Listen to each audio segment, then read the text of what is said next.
Hi everyone, I hope you're doing well today. We're going to look at this new moon in Aries that's happening on April 17th, 2026 at 6:52 a.m. Eastern Standard Time. It will be occurring at 27 degrees and 29 minutes. This new moon in Aries is carrying the seeds of a new beginning of a commitment to our true identity.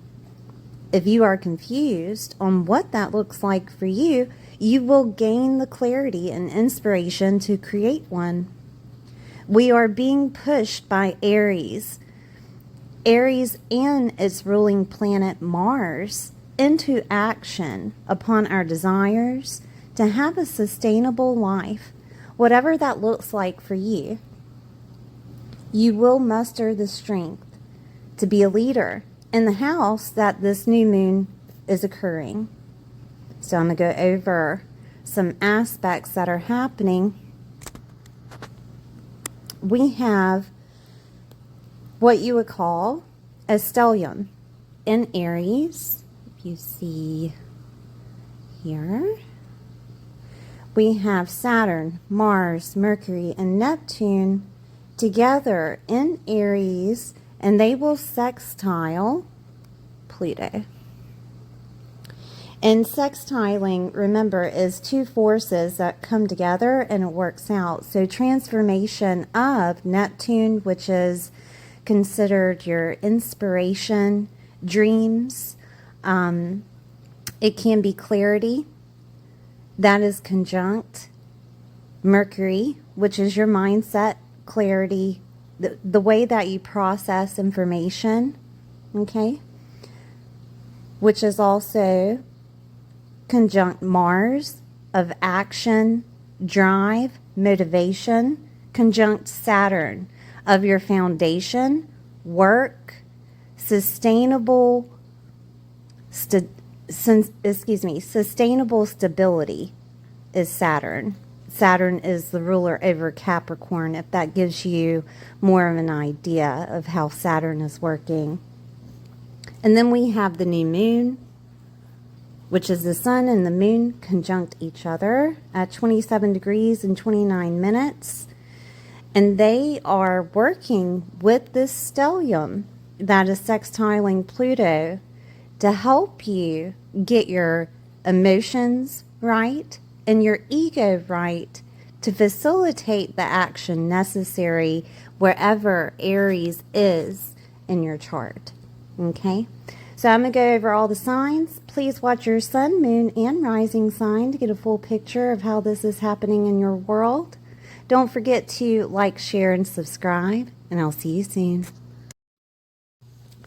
Hi Aries, I hope you're doing well today. We're going to take a look at this new moon in your first house.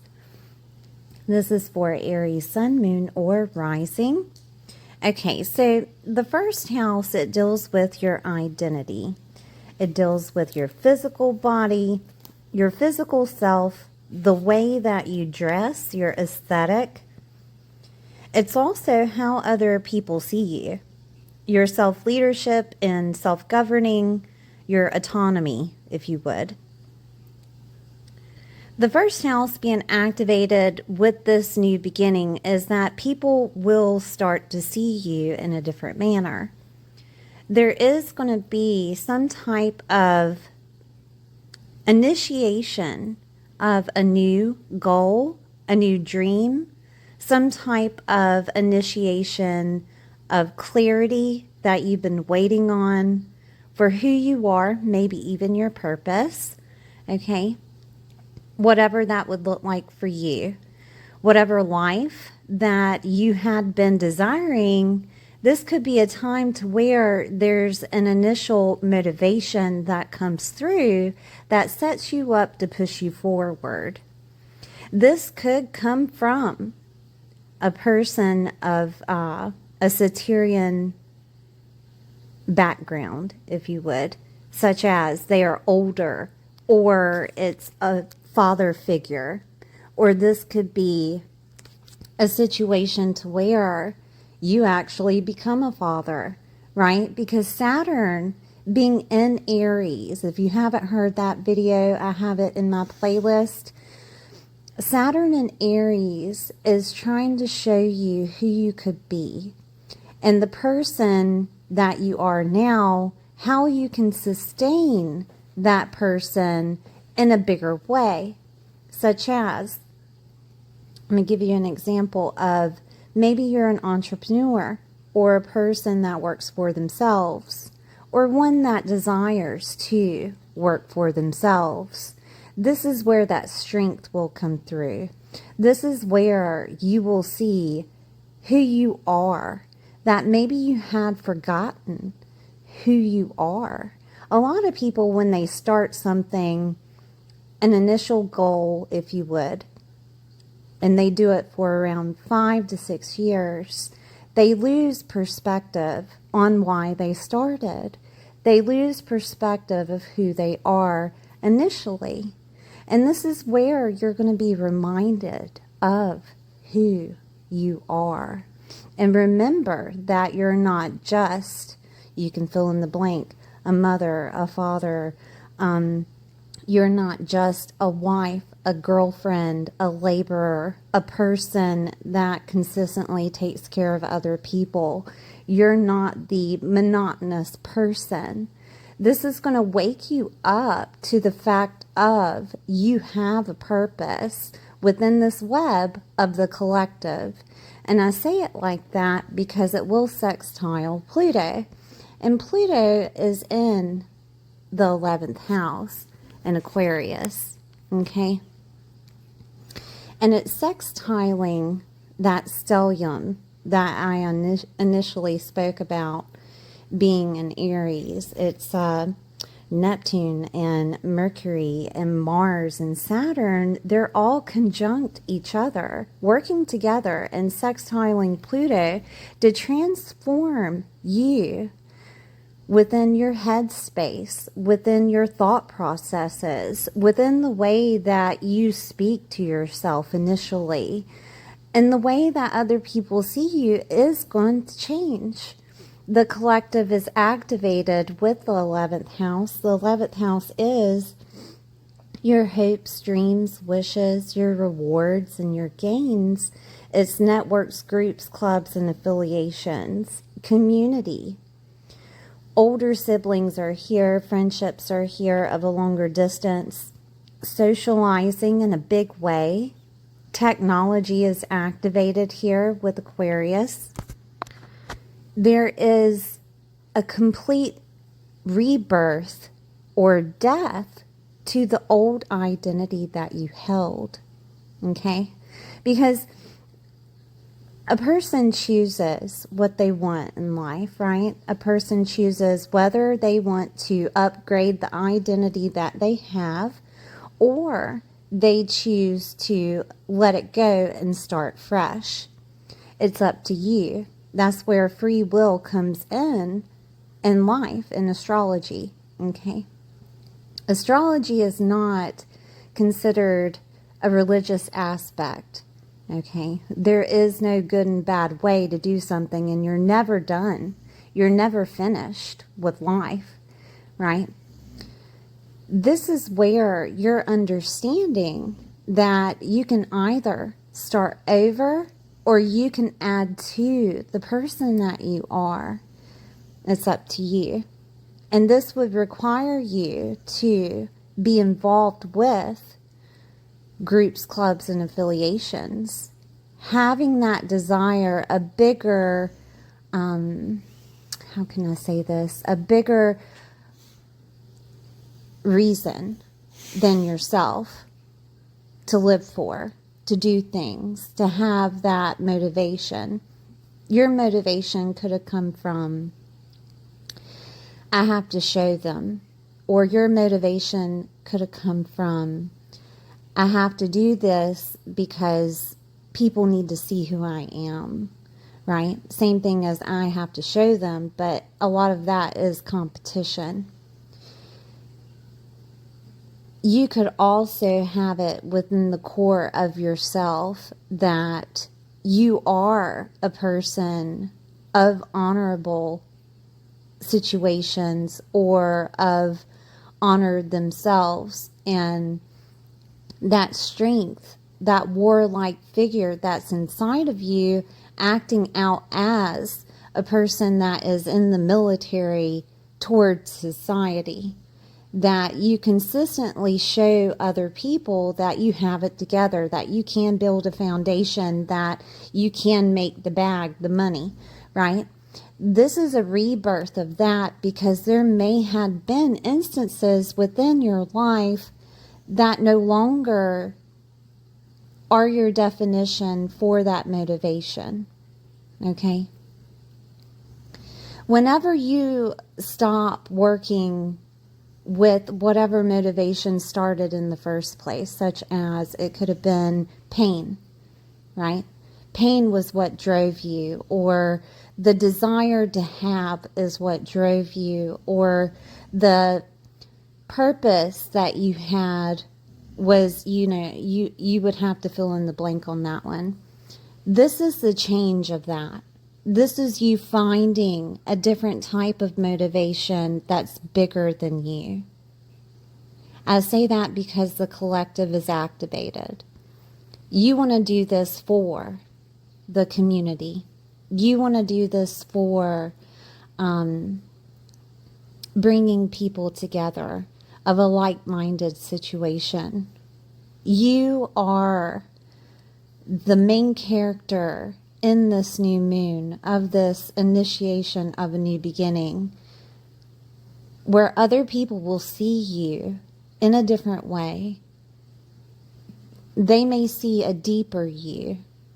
They may also be shocked by your actions. Okay? I say that lightly because Uranus, it rules over Aquarius.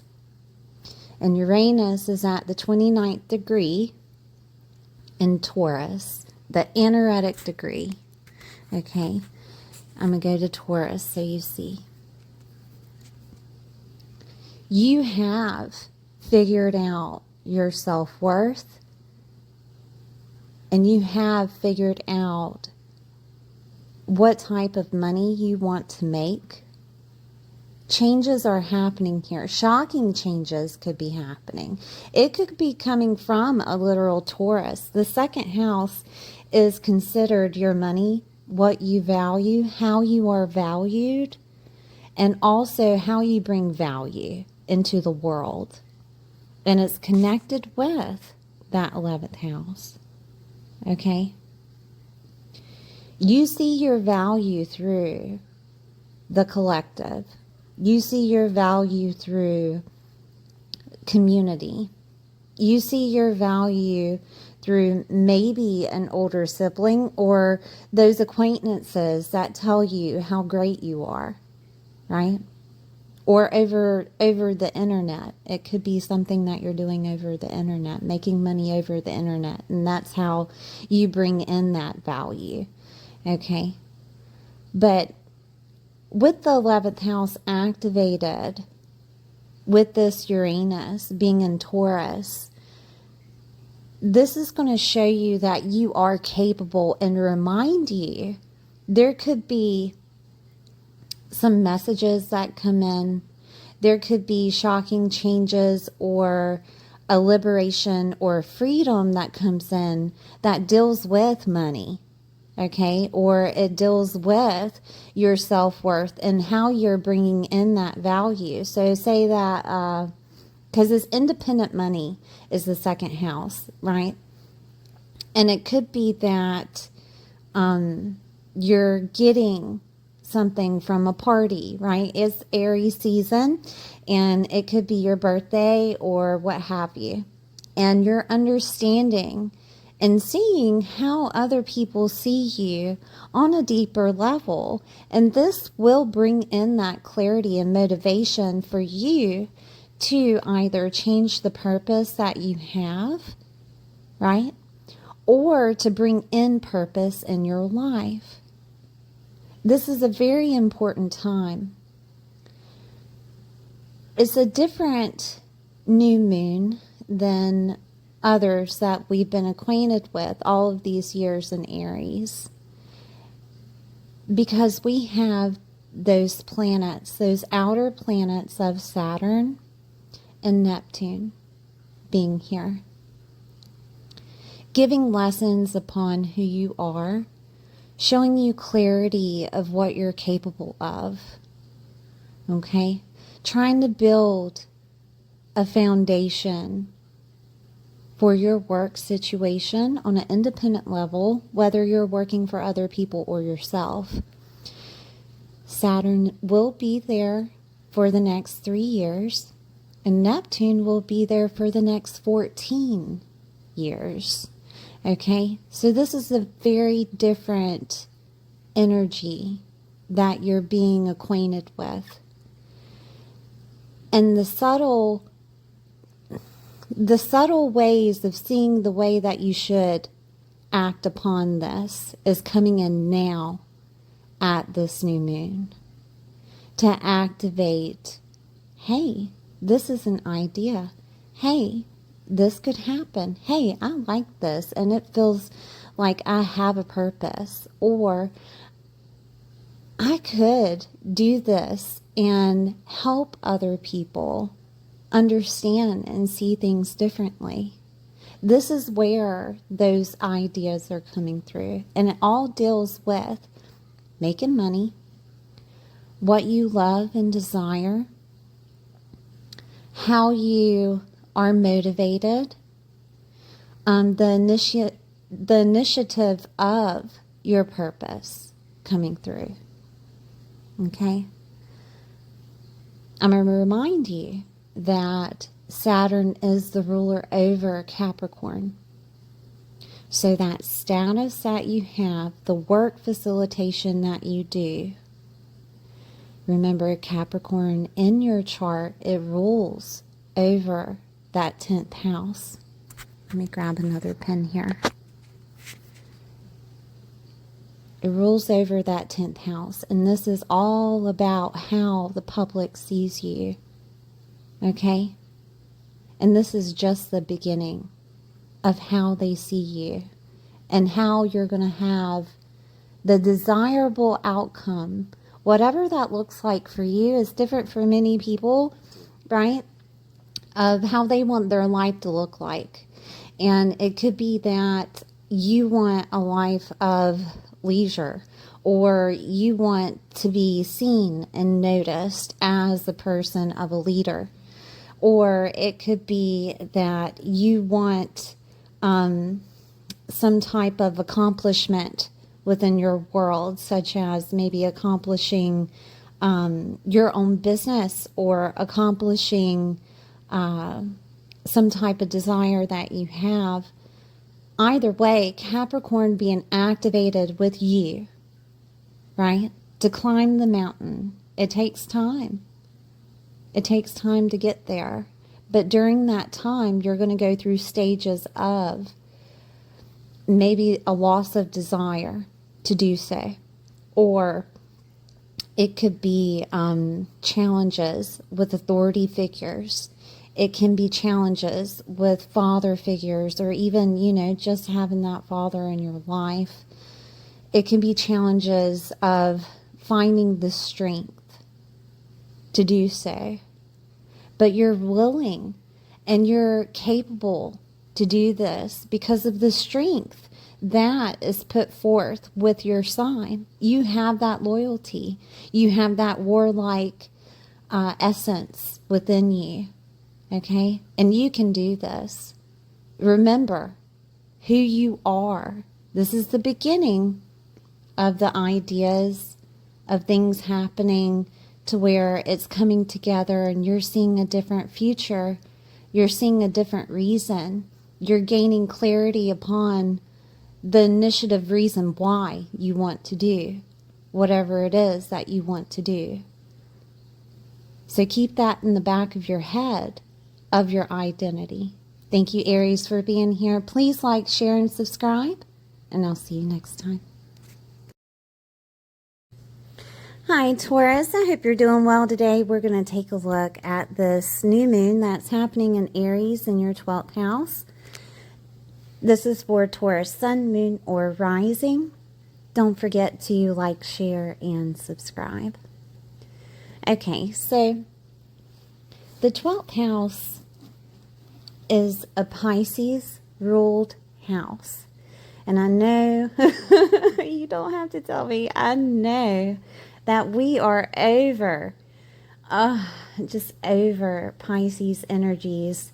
But for you, it is a new beginning of some type of awakening to your strength, awakening to a new identity, awakening to some type of drive that you have to transform something, okay?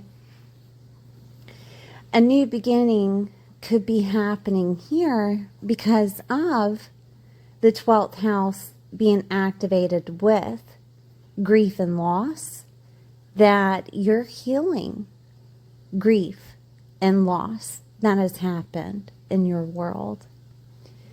And it could have happened from a person that held the identity of Aries. It could have been a literal Aries. It could have been a person that you've seen that had great strength, that had loyalty. That identity that you're holding right now could be ending because of a clarity that comes to you, some type of identity crisis, if you would, changes. All of these things are happening to Taurus because of Taurus initially thinking about this for a very long time with Uranus being activated in Taurus, but I'll get to that, okay? So I want to explain 12th house for you. 12th house is loss and grief. It is spirituality and awakenings. It is enlightenment. This includes any type of taboo topics, astrology, tarot, mediumship, past life regression, okay? Karma could be activated here, and that is what is healing, changing that new identity. Also, 12th house is hospitals and insane asylums and prisons, okay? And this could be a time to where those that were included in your life are there, or you yourself are deciding to work in those facilities, okay? We have a stellium in Aries. We have Neptune, Saturn, Mercury, Mars, and all of these planets are initiating you to put forth a new motivation, a new idea of some type of purpose or dream, maybe even work. It could be that clarity is coming to you in regards to what had really been happening with how people see you. Aries is how people see you, is the image that you hold with your physical body and your identity and your physical appearance. Aries is also considered the warlike figure in astrology that gets through anything. Great strength is Aries, okay? And its ruler is here also. Mars is in Aries, giving you motivation, pointing you into the right direction of what needs to change, okay? And it could be a situation to where you get more involved with spirituality, taboo, your identity that is attached to those things could be changing, okay? It could also be a situation to where you get a reading. And this is what initiates that change of a new identity. The way that you love people, the way that your relationships are. A relationship in general could be what initiates that new identity. Okay? This could be an awakening that's happening of who you want to be, remembering who you are. Maybe you had been distracted. Maybe you have held too much space for other people's energies. And that is what is falling away. That there is an awakening of who you used to be, and you're trying to get back to that person. Okay? I'm going to look further. So, like I said, shocking changes and initial identity change for you is in the works because of Uranus being in Taurus in your first house. Well, Aries, it rules the first house in astrology. So there's connection here, right? Uranus is liberating, and it can be freedom coming to you in regards to identity. This could be towards themes of money coming to you, love coming to you, a new relationship. This could be a situation of shocking changes happening within relationship that involves you changing the identity that you have. Or same thing goes with money.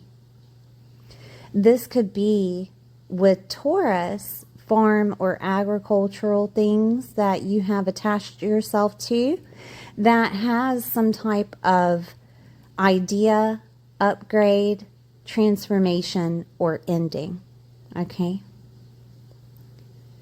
There could be situations of you having an awakening in regards to what love really is. And depending on the person and their definition of it, because everybody has different experiences with love, right? That you're seeing it in a 12th house way, which is unconditional, letting go and going with faith. Very spiritual, if you would. Okay? Spiritual to the point where you're comparing love in a Christ-like manner. That Christ himself seen love as unconditional and loved everyone in an unconditional way. Right? This could also be that you're finding motivation in spirituality and motivation within the taboo. And that love and desire that you have for a purpose is initiating. To be a healer, to be a light worker, to be a starseed, to help other people understand and see themselves in a different way. Money is initiated with Taurus, and there could be some shocking changes with money, yes. And it could be due to a situation of some type of loss or some type of grief situation. There could be an inheritance that comes to you. Okay? Pluto will sextile that stellium that's in Aries. And Pluto is in Aquarius. Aquarius is in that 10th house. Aquarius is also ruled by Uranus. So we have first house activated, 12th house activated, 10th house activated, there is going to be a change of how you're working, of how your status is. Single, married, married, single, being a laborer, being a person that is in charge, okay? There is going to be a change here of how other people see you. A change of leadership, if you would.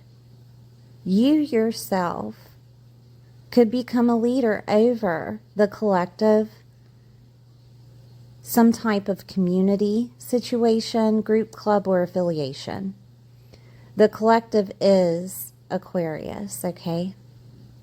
And this could be where people are seeing you as a different person, making the money, bringing in a different you, one that is more spiritual, one that, you know, goes with the flow. Pisces is known for going with the flow. A person that is capable of changing who they are by loving others unconditionally. Okay? 10th house, it deals with your status. It deals with work. It deals with your legacy. It also deals with fathers and those that you consider as a person of admiration in your life. 10th house is also, like I said, status, single to married, married to single, working as a laborer or a CEO, whatever the title that you hold in your life. You being a mom, you being a dad, all of these things are included with Pluto. Pluto is given a death and rebirth in regards to this. So this could mean that you are becoming a parent and you're being seen differently by everyone. There's a rebirth of your identity. This could also see that you're actually awakening to what love really is, okay? It could be because of a status change that maybe you're getting married, or maybe someone is just showing you their love, or because you're becoming a parent, you're seeing love in a different aspect, right? This could be a situation with the 10th house activated of your work or career changing.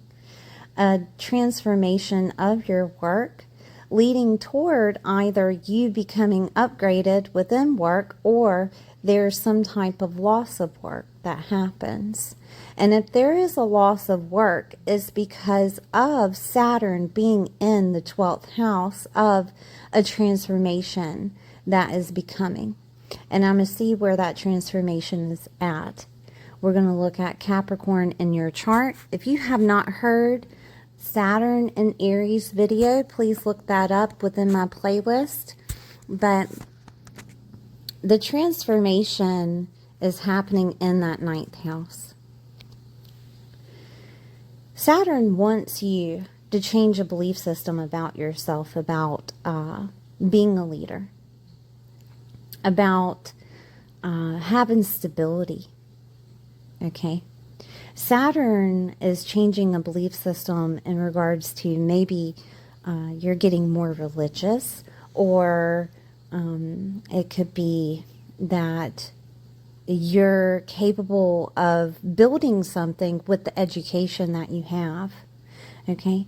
9th house is education, is higher education. It is the 4-year degree, okay?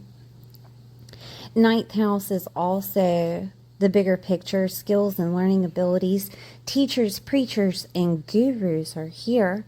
So this could be a time to where you're becoming a teacher, preacher, or guru. Like I said, being a healer, being a person of spirituality, and changing an identity that concerns some type of love for the collective is being processed here.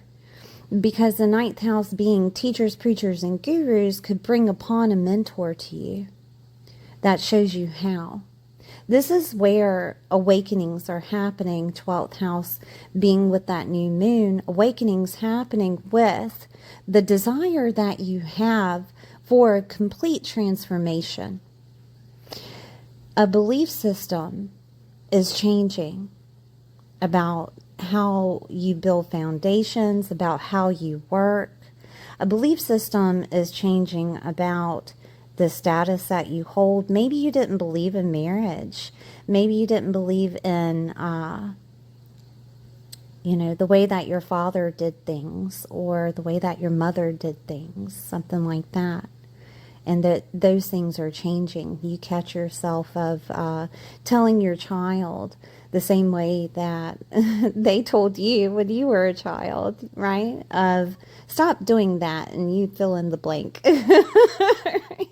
So that could be it. It could be an awakening of who you're becoming and who you really are. A belief system being attached to the Saturn that is connected with the 12th is transforming you to understand those beliefs and to build a foundation upon how you're believing. The narrative, the things that you have been telling yourself thus far is changing, is ending, and it's transforming. We have that Pluto activated within your 10th house. And Pluto is transforming the way that other people see you in public, the way that you initially were defined within groups, clubs, and affiliations. This is a new beginning of a different type of identity that you held before. Okay? And it all results with some type of 9th house affiliation. You could have been a person that never went anywhere, and you were stuck in one place, and people knew that you didn't take vacations, and people knew that you didn't do anything, okay? And this is where that change happens, that either you decide to take a sabbatical. 9th house is long distance travel. Take a sabbatical and things change within your mindset, or this is where it's a beginning of you holding a status of a person that travels, right? I'm a person that travels and I'm doing it for work. That could be it. It could also be a situation where the new beginning of transformation of your identity because of you deciding to learn a new skill or ability within your workspace. And it's like an upgrade of you. You're becoming a leader. Okay? You're becoming the person that everybody looks up to and sees. It can also be that you're becoming that religious teacher, preacher, or guru, or it doesn't have to be religious. It can be spiritual. It can be also, 9th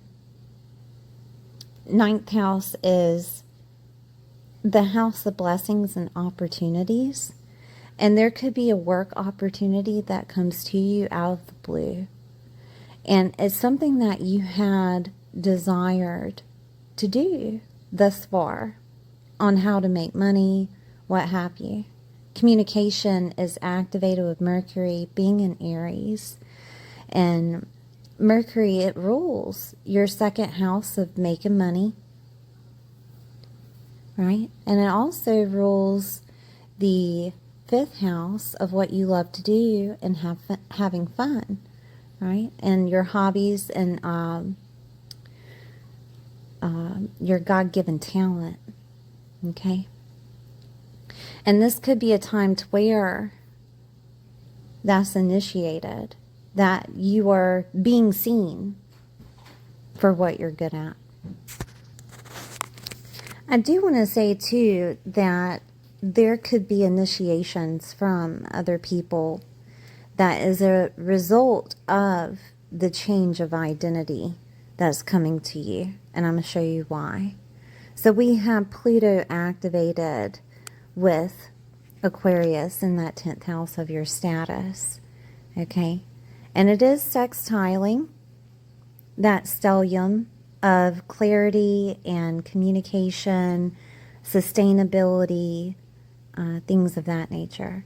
But Pluto in astrology is the ruler over Scorpio. And Scorpio is in the 7th. And that's how you relate to other people. It's also the relationships that you have, the close one-on-one relationships that you have. Okay? And so your spouse, your boyfriend, girlfriend, or your business association could be what initiates the transformation that's happening with the status that you're holding. Okay? So this could look like a transformation of business association, or it doesn't necessarily have to be a loss. It can just be a transformation, because the 12th house is both. It is loss, and it is also transformation and awakenings. And this could be a time to where you're getting ideas and different types of downloads in regards to what you want to do with business, in regards to a relationship that's in your life, or in regards to how you want to upgrade that association. This could also be where that healing of grief comes in due to some type of therapeutic session. 7th house is therapy also. Okay? Clients could be the people that are in your life that give you the idea of how to change, of how to upgrade.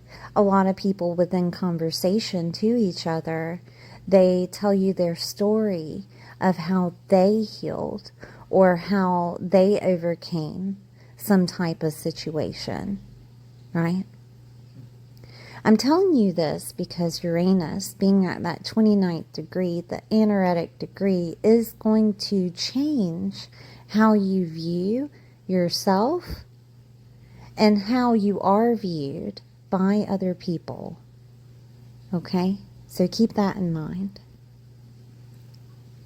And I think that might be all I have for you. Remember that status change is not just an ending, but it is a transformation also of an upgrade, or you're getting married or something like that, or your title of how you are within your family is changing. And that could be you being a parent, or that could be that you're being the leader of the family. Okay? Thank you for being here, Taurus. Please like, share, and subscribe, and I'll see you next time. Hi, Gemini. I hope you're doing well today. This is for Gemini, Sun, Moon, or Rising. We're going to take a look at this Aries new moon happening in the 11th house. Don't forget to like, share, and subscribe. Okay, so Gemini. The 11th house is your hopes, dreams, wishes, the goals that you have. It is your rewards and gains, networks, clubs, groups, and affiliations, the community you're in, the community you want to reside in. Friendships of long distance, acquaintances are here, older siblings. Socializing in a big way, and the internet is activated with Aquarius, okay? Aquarius rules the 11th house in astrology, right? So, Aries new moon is initiating that new beginning of a new identity that's residing with those groups, clubs, and affiliations. People are going to see you differently within your community. People are going to see you differently in the public's eye, maybe even over the internet. This could be that they're seeing you as a person with strength and a warrior-like status, or it could be that you are joining the military. That could be it. Identity change is included with Aries.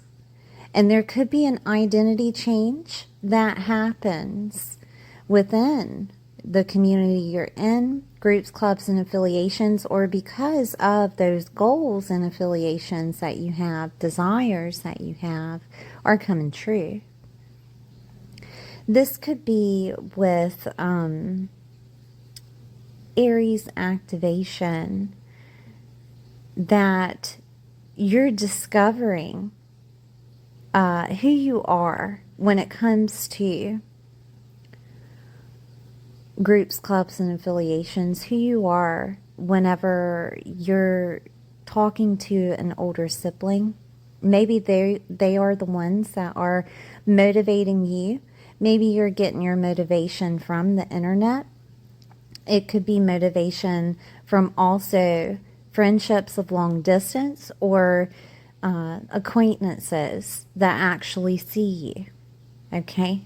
But there is a new beginning here of strength and a new identity or purpose that you're feeling like is a desire. That stellium of Neptune, Mercury, Mars, Saturn being in Aries right now, okay, is giving you inspiration, maybe clarity of something that you have been wanting answers for, new ways of processing information. Mercury, you are ruled by Mercury in astrology, okay, because you are either a Gemini sun, moon, or rising that's listening to this video, or North Node. You could use this as a definition of your North Node if you'd like, on what trajectory of the way you should be going with your purpose. But Mars and Saturn are here also with some type of push, motivation, some type of motivation for sustainability within the community, within you feeling like you have a foundation, a purpose within groups, clubs, and affiliations, within society, okay? A new identity being seen here, or this could be an upgrade of that identity, or you could be seeing the way that other people see you and want to change it. It could go either way. Saturn being in Aries has this way of showing you your authority of that 11th house, that you're capable of being a leader here. You're capable of leading yourself through situations of what's happening within the collective. And it could be that strength and courage is being activated, or it could be a situation of you deciding that you're not liking the way that other people see you, therefore you change. And it could be initiated by communication from that older sibling or acquaintance or groups, clubs, and affiliations, right? With Mars involved, it can go a couple of ways. And because it is conjunct Mercury, that deals with the way that you think and the way that you speak. And there could be sharp communication coming in that is hard to swallow, okay? There could be also communication coming in as motivation to do something, to act upon, to have a new desire, to help the collective in one way, shape, or form, okay? A new identity within the collective. And it could be also initiated from you deciding to take leadership over some type of event that's happening, such as maybe something happens of like a birthday party, wedding, baby shower, what have you, some type of event that includes more than 3 people, and you're deciding to take the initiative over that, and people are seeing you differently because they're seeing you as a person that is capable of being a leader within that situation. And therefore, you get some type of clarity upon the purpose that you have for others, or the purpose that you want to do, right? You could include that into some type of work facilitation if you wanted to, because Saturn is in Aries. And you could decide to be some type of coordinator, or like an event coordinator, or some type of leader that comes around with clubs, groups, or affiliations, like an admin over a Facebook group, or a person that's taken leadership over their community of wherever you're residing in, and doing events that way, or just taking leadership over the community as getting involved with the community. Okay, it really depends on, what you want to do with your life. But this is where it's seen.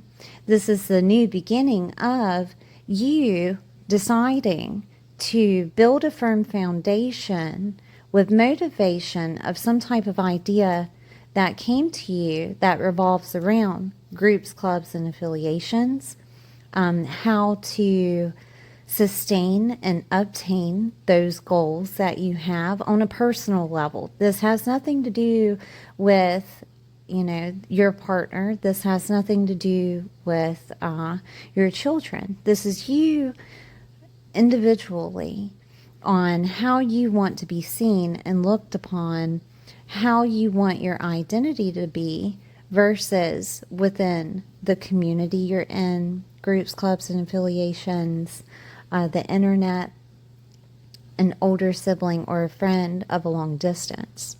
Okay? There's some type of clarity coming in, or a new beginning of you taking that initiative. So I do want to look at the sextile that's happening. We have Pluto, which will sextile the stellium. That's bringing in ideas, clarity, inspiration. And Pluto is initiating the change, right? Sextile is 2 forces that comes together and it works out. So these energies are working out. They're playing into each other. 9th house is your belief system and the overall picture, the bigger picture of what's really happening and what you really want for yourself. And this is a new beginning of you understanding what you really want. It could also include a new beginning of a change of a belief system that you held thus far. A transformation of you wanting to be in that community or wanting to be affiliated with that group, club, or affiliation. Okay?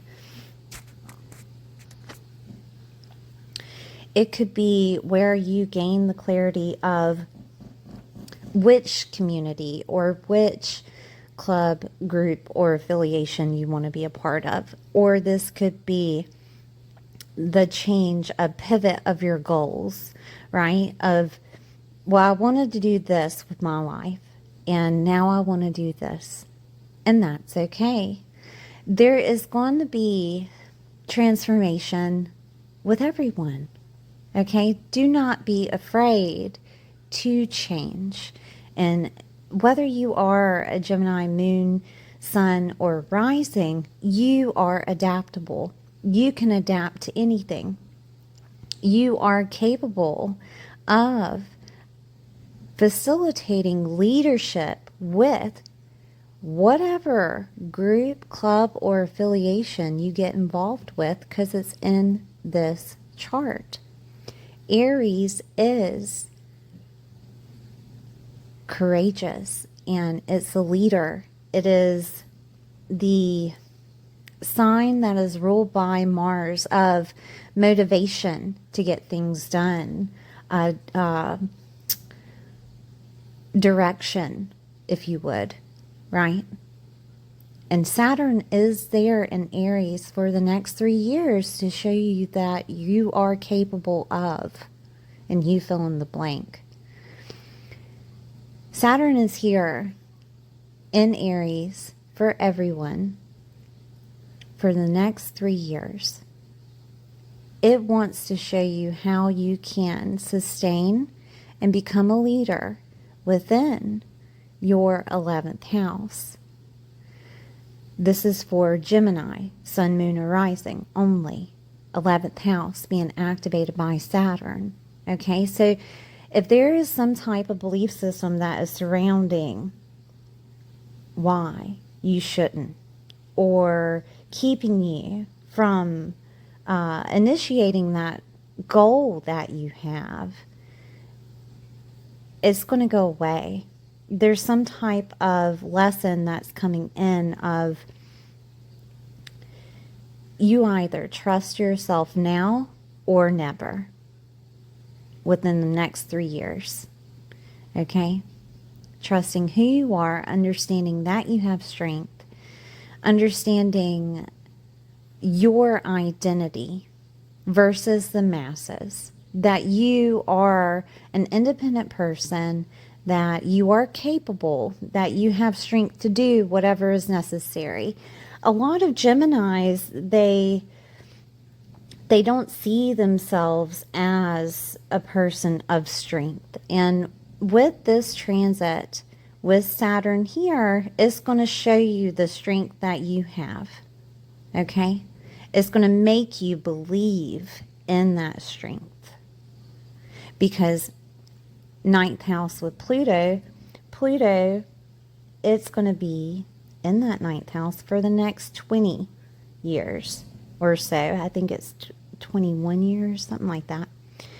But it's going to show you your capabilities of understanding yourself, and changes will be happening with that belief system.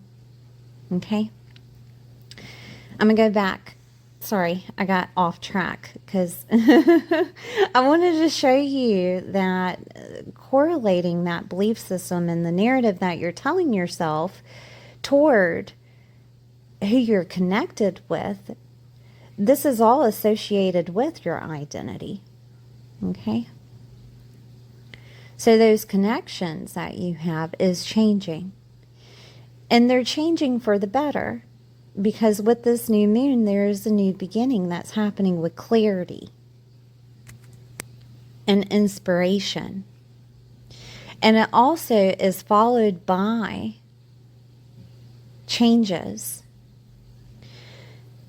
Aquarius is ruled by Uranus in astrology. And Uranus is in the 12th house with Taurus. Okay, it's at 29th degree, which is an energetic degree, which means that the initial changes are happening now as I speak. Okay, changes in love, money, housing, farming, agriculture, changes in materialistic things and leisure, luxury, things that you enjoy with all your senses, right? Coziness, sustainability, changes in stability, money, value, the way you see that you are valued, okay? All of those things are having shocking changes, which are connected with the 9th house, with Aquarius. How are you valued with that group, club, or affiliation? How are you valued with that community? Are you seeing the value in that goal? Right? There will be a transformation of that.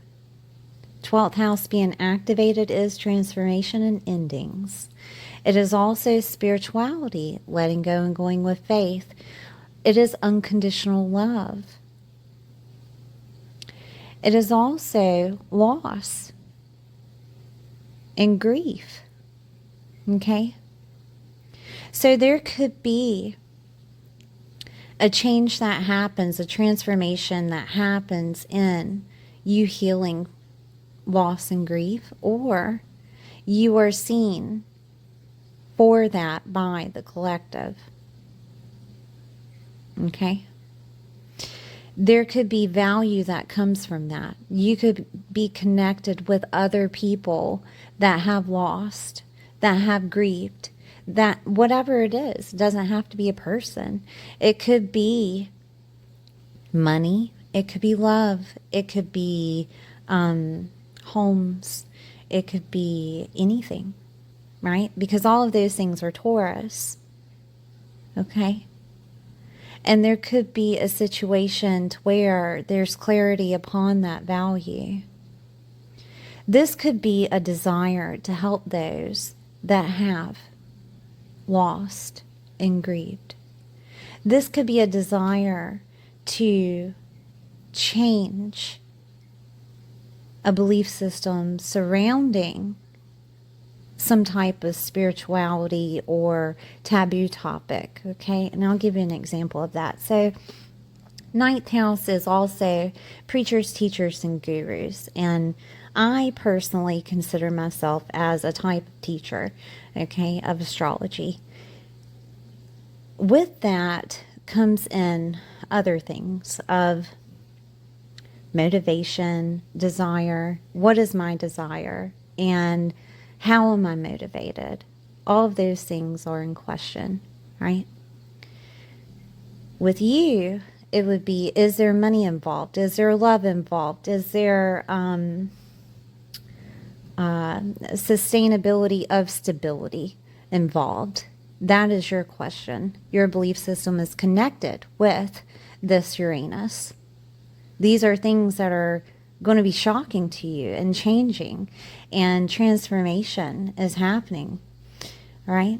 You're going to see the clarity of what is really there. With me being a teacher of astrology, I have this initial motivation to help others understand on a psychological level of how things are working out in the chart that is in front of them, in an easier way than what other astrologers do, and a more positive way than what other astrologers do, because everyone thinks that astrology is some type of religion, and it is not.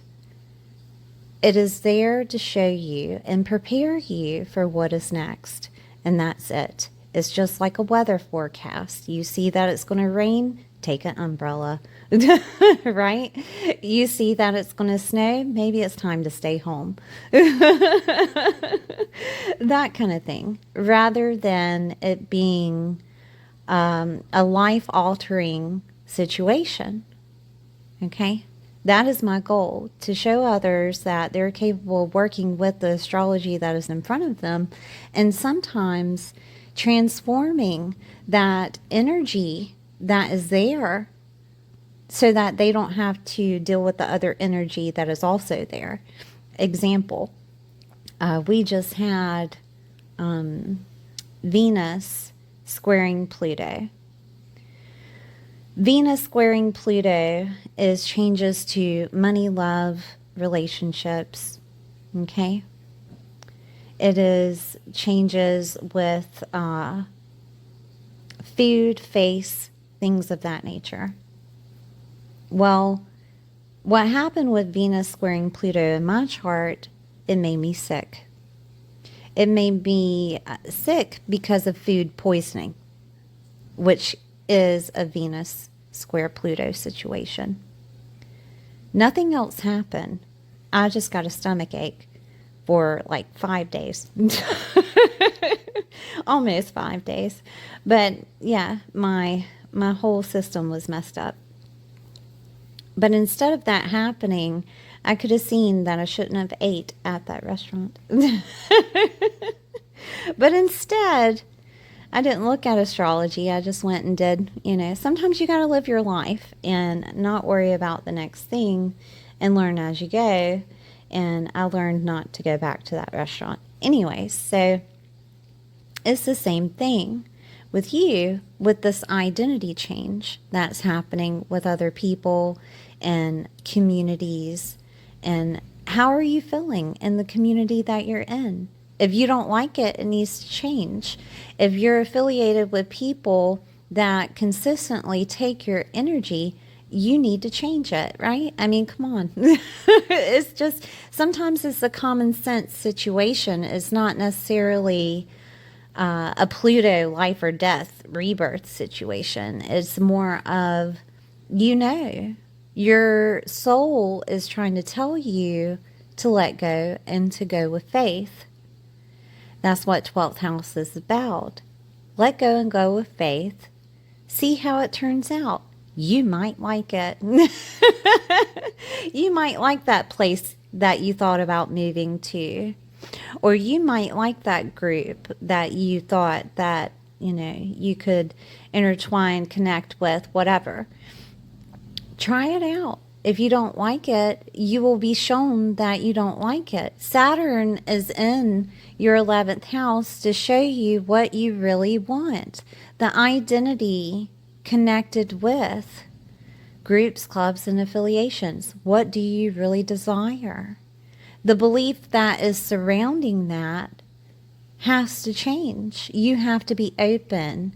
You have to test the waters. You have to get out of your comfort zone, which is Taurus, shocking changes to your comfort, and let go and go with faith, which is the 12th house.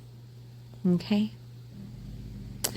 Let's see if there's anything else here. I think that might be about it. Gemini, thank you for being here. Please like, share, and subscribe, and I'll see you next time. Hi, Leo.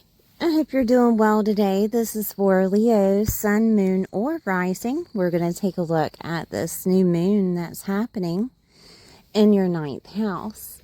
Don't forget to like, share, and subscribe. So we have a new moon in Aries. Aries deals a lot with courageous things, okay? Mustering up that courage that's within you. It also has a lot to do with perseverance and warrior-like stance to where you can get through anything. And Leo, let me tell you, you've been through it, okay? 9th house, it deals with your belief system, the narrative that you tell yourself. It also deals with the bigger picture. It can be long distance travel, skills and learning abilities, teachers, preachers, gurus, religious situations. It can be grandchildren, grandparents, and in-laws, higher education, media, publishing, and legal cases. With this new beginning, there could be some type of epiphany that comes through, inspiration for action that is there for you to either maybe take a long distance trip. It's time to take a sabbatical of sorts. Whatever you're doing now, just, find a way to let it go or drop it or take time out for yourself for the sabbatical, because it could be healing for you. It could give you some type of clarity. This could also be a situation of the bigger picture being in your mind's eye, that there's motivation to do or to fix or to do over that bigger picture that's located in your mind's eye. This could be a skill and learning ability in regards to maybe exercising, moving, or movement, something that requires you to move your body to get out whatever is necessary. Okay. Some people go for a run in the morning. Some people include themselves in sports or dance to move their body, to move the energy that is stuck within their body. This will also give you some type of clarity. There could be, with the ninth house activated, media situations of you being seen on media. And maybe this is the first time that there's something in regards to media that is also in regards to your identity. This could be a change of status, right?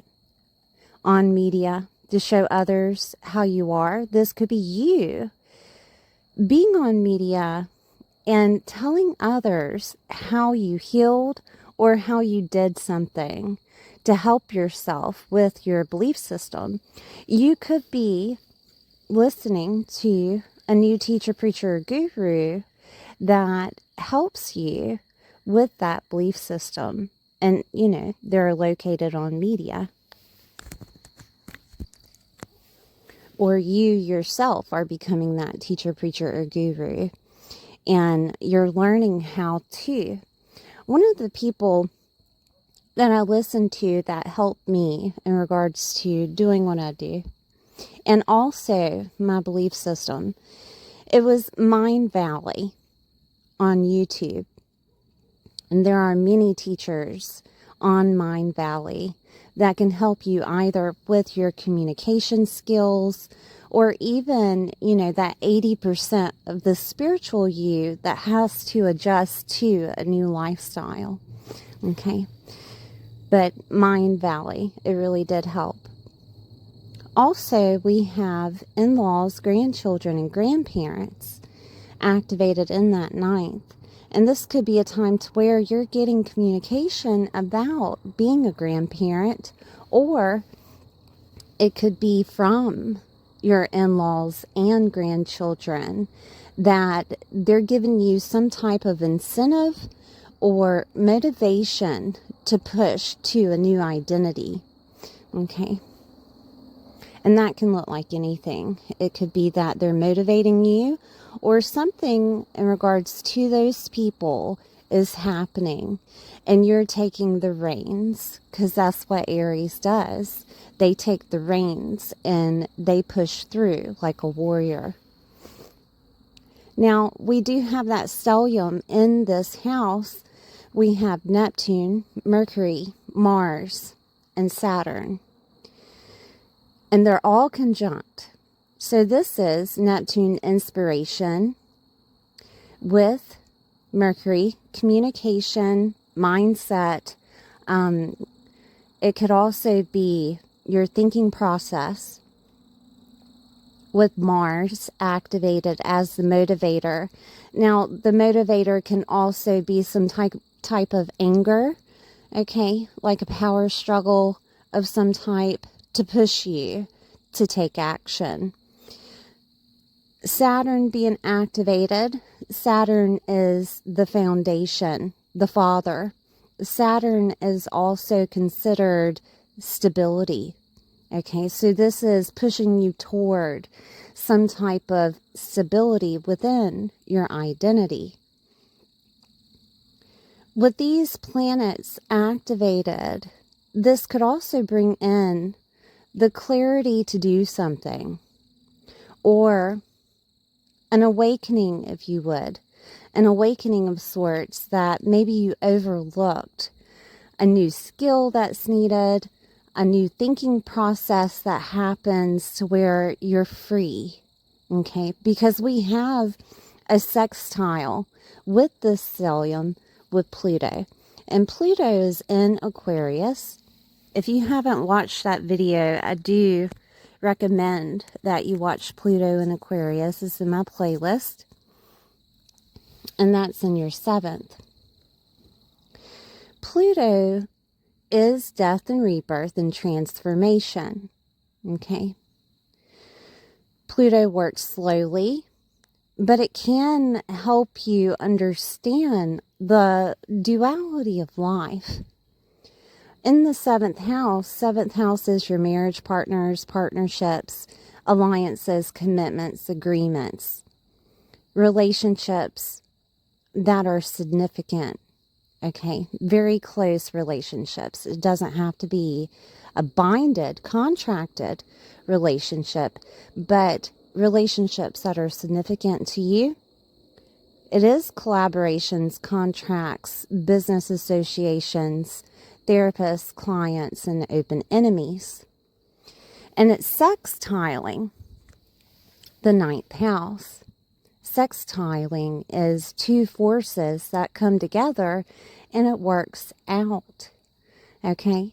So there is some type of transformation that will happen with maybe a partner's belief system, or the way that you are believing in regards to partnership, marriage, collaborations with other people. If you are capable of gaining clients in a certain way, this could also be therapy, right? That therapy could be activated for you that changes your thought processes, and that you see that it's helping you or that it's needed. Okay? The same thing goes with in-laws, grandchildren, and grandparents. That therapy could be something that is brought up for you to be involved with those, or they are being in therapy. This could also look like you discovering a new skill or learning ability when it comes to relationships.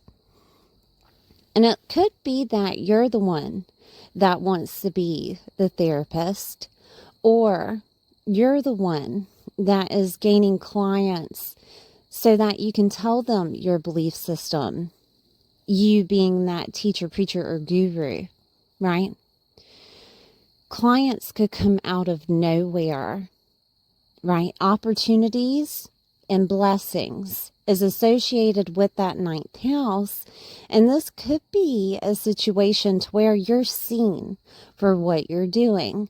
And therefore, it changes your psyche. It changes those thought processes and the way that you've been doing things thus far. Okay. Relationships being activated. Your thought processes against relationships is changing. And this could be due to that teacher, preacher, or guru that you've been listening to. I use Tony Robbins when it comes to relationships. Also, Abraham Hicks when it comes to relationships. But there is the key to relationships that no one talks about, right? That you are not responsible for other people's happiness, that you are only responsible for yours, right? And that's something to amplify when it comes to relationships in general.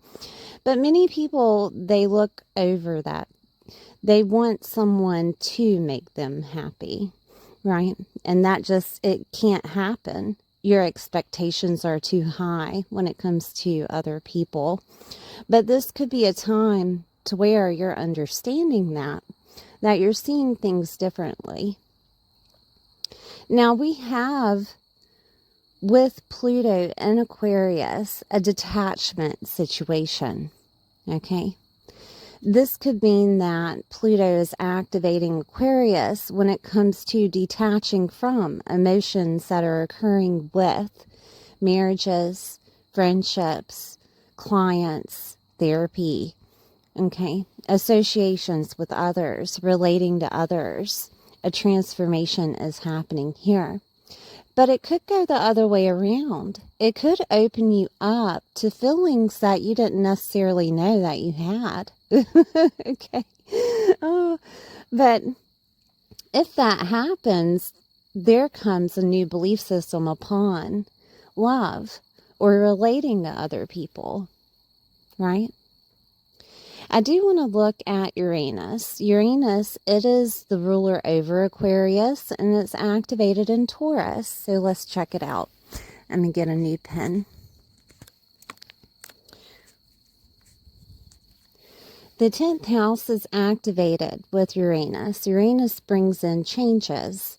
It brings in shocking changes. It is at the 29th degree of Taurus, which is where the changes are implemented in a major way. It is an anaretic degree, which means that it's fully in activation before it gets to the other sign. Uranus could be changing your professional life. It could be changing your status, whatever title you hold in life. It could also be changing your father's health and wealth.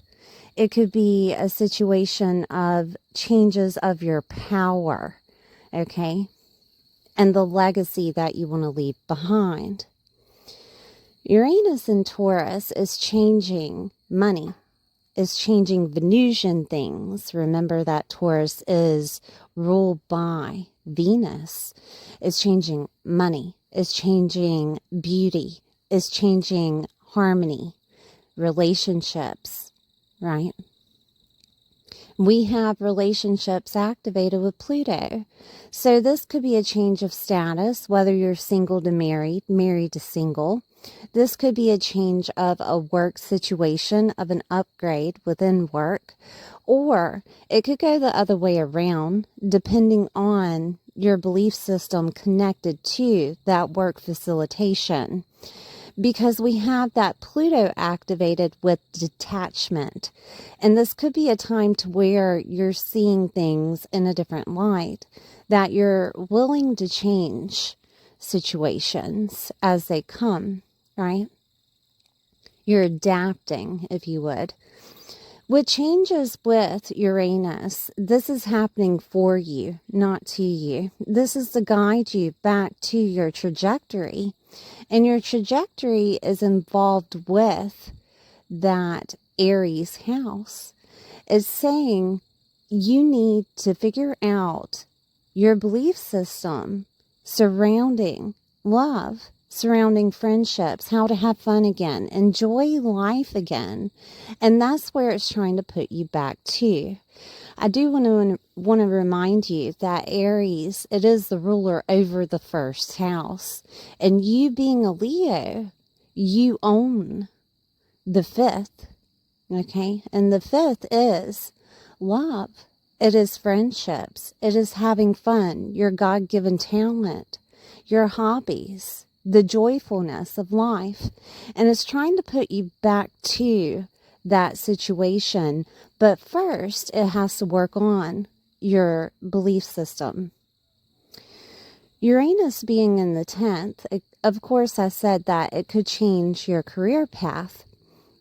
But it could change your career path to where you feel like you have more of a purpose in life than what you do thus far. A belief of something bigger than you happening, or something bigger than you that you want to fulfill. One of the people that I listen to for that is Tony Robbins, because he says that if the purpose that you have, the desire that you have in life is bigger than you, it is never something that can be fulfilled. It is something that will keep you going. Like say that you want to fix hunger in the world, or you want to fix a belief system in the world. It is something that will drive you on continuously. And Uranus can give that to you.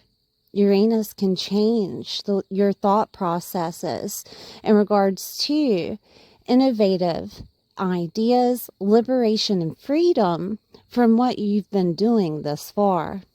Now, things can happen in regards to Uranus, status change, whether that's you becoming a grandparent or you becoming an in-law, This could be a status change within your relationships of love, or a status change within money.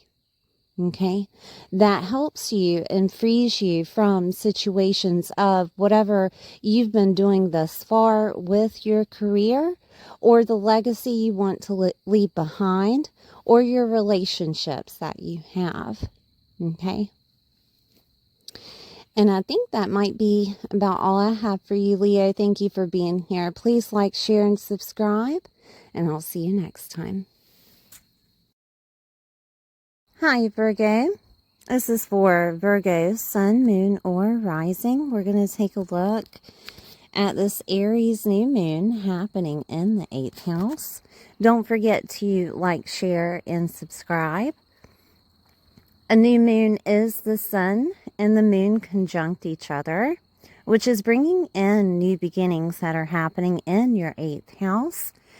8th house is crisis, legal matters, divorces, soulmates merging together, other people's resources, hidden knowledge, taboo topics. This is also loans, banking loans, mortgage loans, inheritance is here, death is here, death and rebirth, debts, taxes, government grants is also here, investments and long-term finances, shared resources, chunky money. In this activation, there is a new beginning with those things. This could mean that there is clarity coming to you, or inspiration for aspirations to have some type of investment situation, to invest with other people's resources. This could also be inspiration on paying off debt, getting grants, getting a loan. This could be something that deals with the government that's connected with a new identity. Aries, it is the ruler over the 1st house. Okay, so it deals with your identity and the way that other people see you. It is also courage, strength, warrior-like situations of maybe even you joining the military, right? This could be, for example, if you have someone in your life that is significant, dealing with veteran situations, this could be that activation. This could also be insurance activation, okay, life and death insurance.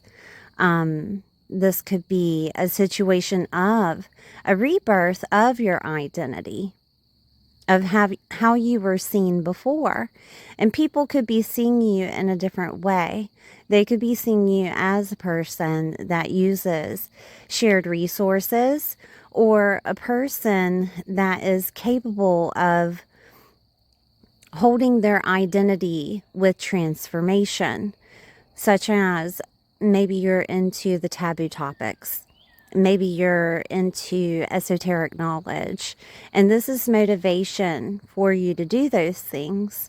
We have a stellium here, Neptune, Mercury, Mars, Saturn, that is giving you motivation of inspiration, not just in the physical, but also mental, because you have your psyche involved with the 8th house. That will help you push through what is necessary to get done. 8th house being death and rebirth, as I stated before, is also activated by Pluto.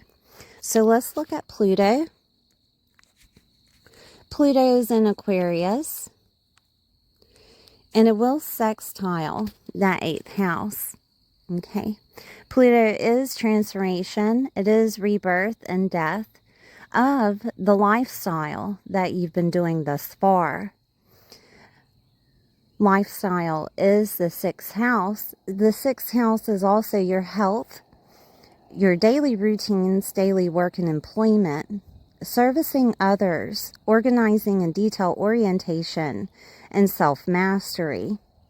Pets are activated with the 6th house. So there could be some type of transformation of what you've been doing for a living, okay? And it could include a new identity revolving around, maybe you're getting a job in insurance, or maybe you're getting a job dealing with taxes or grants or some type of government situation, okay? So there could be transformation there. This could also be you using those things in a new way. There's some type of idea, because Mercury is involved here, of how to transform that situation to include a new lifestyle for yourself. This could be a situation of a death of an old identity. It doesn't necessarily have to deal with shared resources, but it could be that maybe you're gaining an inheritance, or you're getting a divorce, or you're finding your soulmate, merging together, right, with that soulmate. This could be a new identity for you, and that's what's transforming that lifestyle situation. This could be you getting more involved with the internet. Aquarius, it deals with the internet. It deals with groups, clubs, and affiliations. It also deals with goals, okay? And this could be a time to where your psyche is getting straight with whatever goal that you have. And you're gaining that motivation with your psyche to push through. This could mean that you're using this as a lifestyle situation. And it could include maybe listening to a teacher, preacher, or guru. I say this because we have Uranus activated always with Aquarius. Uranus is the ruler over Aquarius and is in Taurus at the 29th degree. Taurus, being in that 9th house with Uranus, is your belief system, teachers, preachers, and gurus. So these people could be helping you with motivation. It could be that also you are becoming that teacher, preacher, or guru. Taurus is money. Taurus is love. Taurus is ruled by Venus, so it's very beautiful and in harmony and balance, right? And there are shocking changes that could be happening with situations of love, of beauty, of food, okay? Because food is activated with Taurus. It could be shocking changes that happens with the harmony within your belief system, right? And this could be that motivation you're getting, like I said, with a teacher, preacher, or guru, or you becoming a teacher, preacher, or guru. 9th house is also skills and learning abilities. And there could be a new way of you learning how to self-master yourself with courage, with motivation, okay? This could be a situation of a new goal that comes to your mind. And it could be coming from the internet. It could be something that involves liberation and freedom, because that is Uranus. Liberation and freedom of maybe finances, okay? Manifesting. I use Reagan Hillier, Abraham Hicks, and Tony Robbins when it comes to money. Also manifesting money, okay?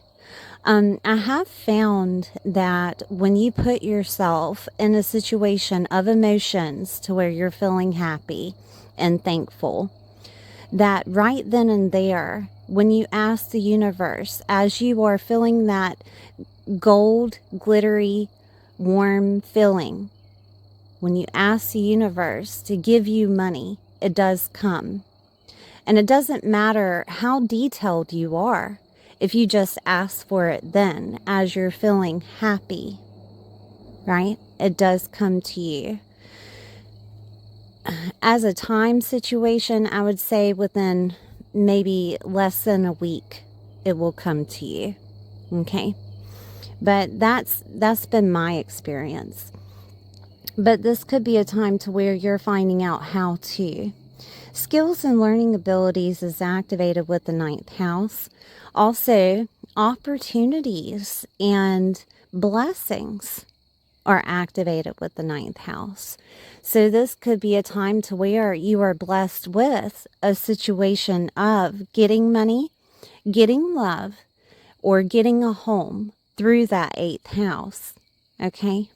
And 8th house is, I'm going to go over it again so you know. It is hidden knowledge, taboo topics, inheritance, death and rebirth, grants, government, taxes, debts. This is divorces, soulmates, legal matters, other people's resources, loans of any type, investments and long-term finances, transformation, and your psyche. I know it's a lot of things to remember, but all of these things are giving you a new beginning. This could also be with the 9th house. You know, it deals with long distance travel, bigger picture, religious beliefs and belief systems, the narrative that you tell yourself.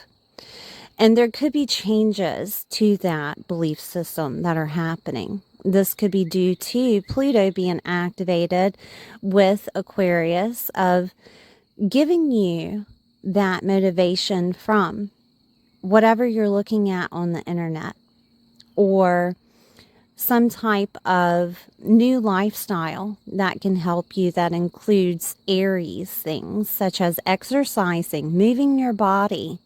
Okay. Tony Robbins, he talks about how you change your state, the state of your body, and it changes the way that you obtain your thought processes. And this could be a time to where you're learning how to do that. Okay. I'm seeing if there's anything else I can give you here. In-laws, grandchildren, and grandparents is activated with that 9th house. And you could be receiving, you know, a grandchild during this time. It could be also that you're receiving in-laws or something that deals with your grandparents. Maybe it's an inheritance because the 8th house is activated. But shocking changes are happening. Maybe something that was unexpected happens and it changes that lifestyle that you've been doing thus far. All right, Virgo, thank you for being here. Please like, share, and subscribe, and I'll see you next time. Hi, Libra. I hope you're doing well today. This is for Libra, Sun, Moon, or Rising. We're going to take a look at this new moon that's happening in Aries in your 7th house. Don't forget to like, share, and subscribe. Okay, Libra. I know it's just the beginning, but I know that you're tired of hearing about relationships. You know, so we have a lot of things right now in Aries. We have Neptune, Mercury, Mars, and Saturn in Aries. These planets are all conjunct, and they will give you some type of clarity. If not clarity, it will be more of an aspiration. Aspirations are different than ambition, okay? Ambition is striving for something. Aspiration is inspiration to take action, okay? The 7th house, of course, is relationships and how you relate to other people. It is your marriage partners, your alliance, commitments, agreements, collaborations, contracts, business associations. Therapists and clients and open enemies are here. One-on-one relationships such as best friends and also boyfriend, girlfriend, right? Or partner, whichever. But those that are closer to you. Now, with Aries associated with this, Aries is asking you, do you want to keep going, or are you seen as yourself and what you bring to the table? This could also be questions that are considered from the other partner, okay? You may actually hear these questions. What can I bring to the table, or what do you bring to the table of the relationship? Also, this includes with business associations. Now, Aries being activated with this new moon is a beginning of you understanding who you are as your independent self within a relationship that you have. Whether that be a love relationship, a business association, or friendship. And if they're not meeting the requirements that you're asking for, this is a time to where it will end, okay? Or the beginning of you transforming it to upgrade it in such a way to where you are seen or understood, or showing your authentic self within the relationship maybe you hadn't done thus far. Now, this stellium I was speaking about with Neptune, Mercury, Mars, and Saturn. I'm going to go over these planets so you're reminded of how they're working. Neptune is bringing in clarity. It will also bring in inspiration. Its connection with Mercury is touching your mindset, okay? Your thought processes around the situation. Then we have Mars associated with this, with action. So it's more or less like I said earlier of an aspiration, but action with it. It can also be, Mars can also be aggression.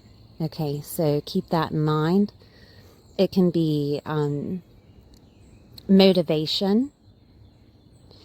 And those types of motivations come from the Saturn aspect, because Saturn, being associated with this stellium, has a way of grounding you.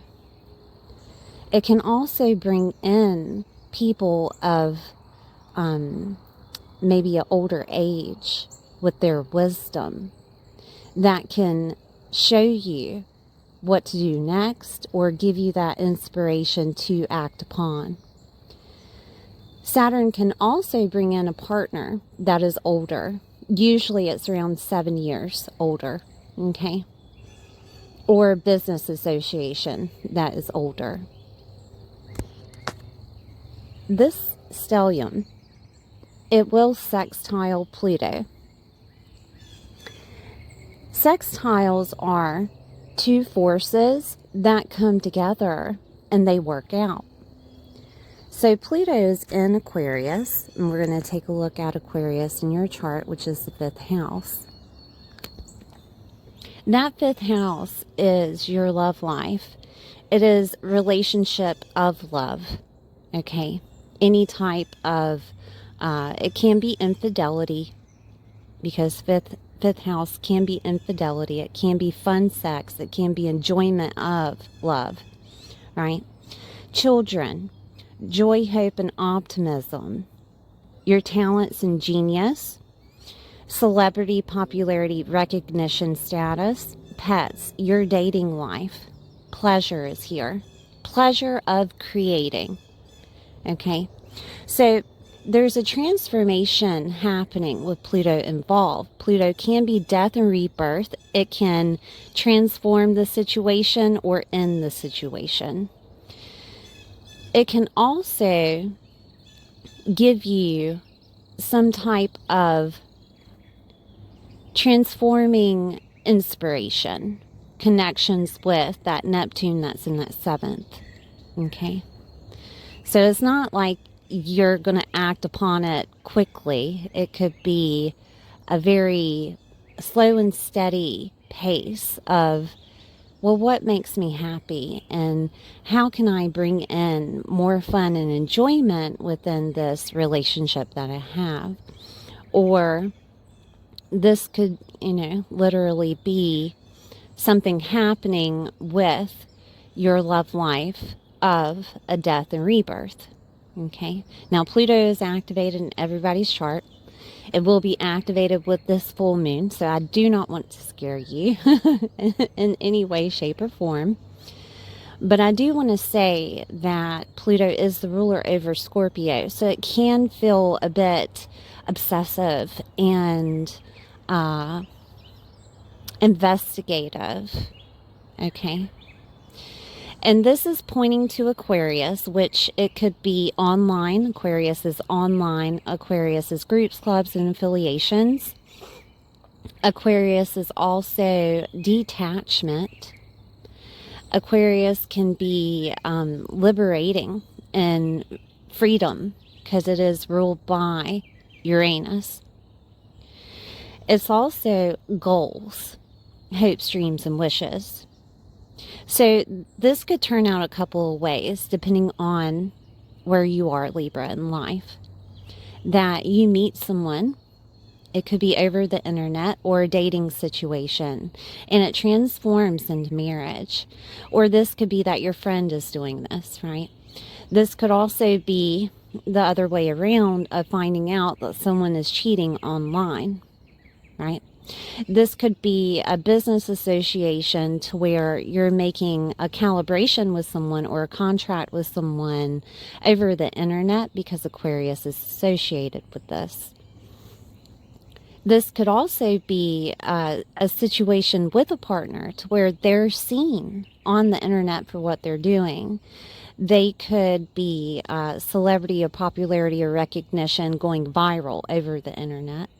This could be also a friend that happens to, or a business association that you have, it goes viral. It could go one or two ways, right? But this is the beginning of you understanding who you are. And you're going to associate that with harmony, love, and enjoyment. Right? Because you, Libra, are ruled by Venus, and Aries is the ruler over the first house. So you'll be looking at your own sign back to you of bringing in harmony and balance back into who you are and who you're associated with.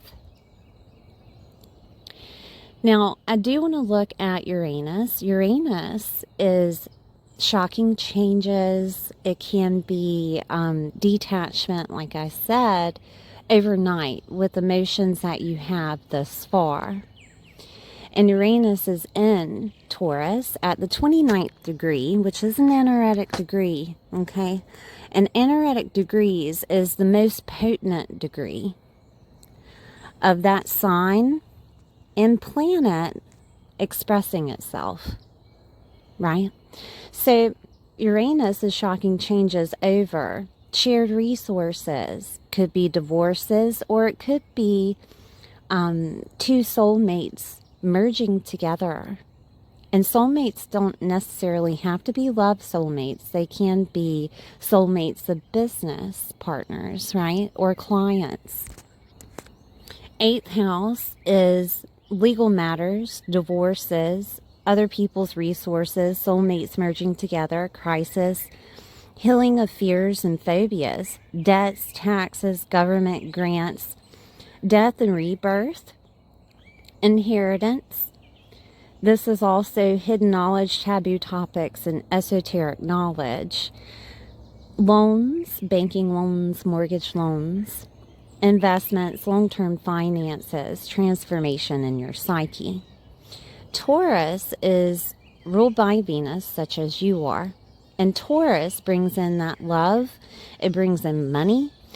Taurus is also affiliated with making things beautiful. Food, your face, your self-worth. And it's also considered homes, and properties. Taurus is also agriculture and farm. Okay. And this could be that, you know, with agriculture and farm, that your partner is deciding to get a property for farmland, and therefore you're gaining a loan or a mortgage. This could also, like I said earlier, be associated with soulmates merging together or divorces that happen. It really depends on the person. But Uranus is shocking changes that happen. It is changes that are needed to push you back on the trajectory that is for you, especially with Aries involved in this association. Now, this could look like an inheritance comes to you and gives you money.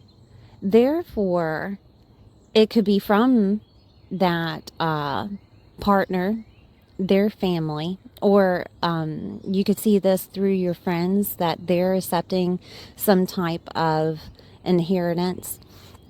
Or it could be that that is how, you know, you are gaining something through Uranus, okay, with money, with homes and properties, with making something beautiful again. Maybe even you could say that you could make something beautiful, such as renovating a home, right? You're making things beautiful. So, but having that physical money in your hands to do so.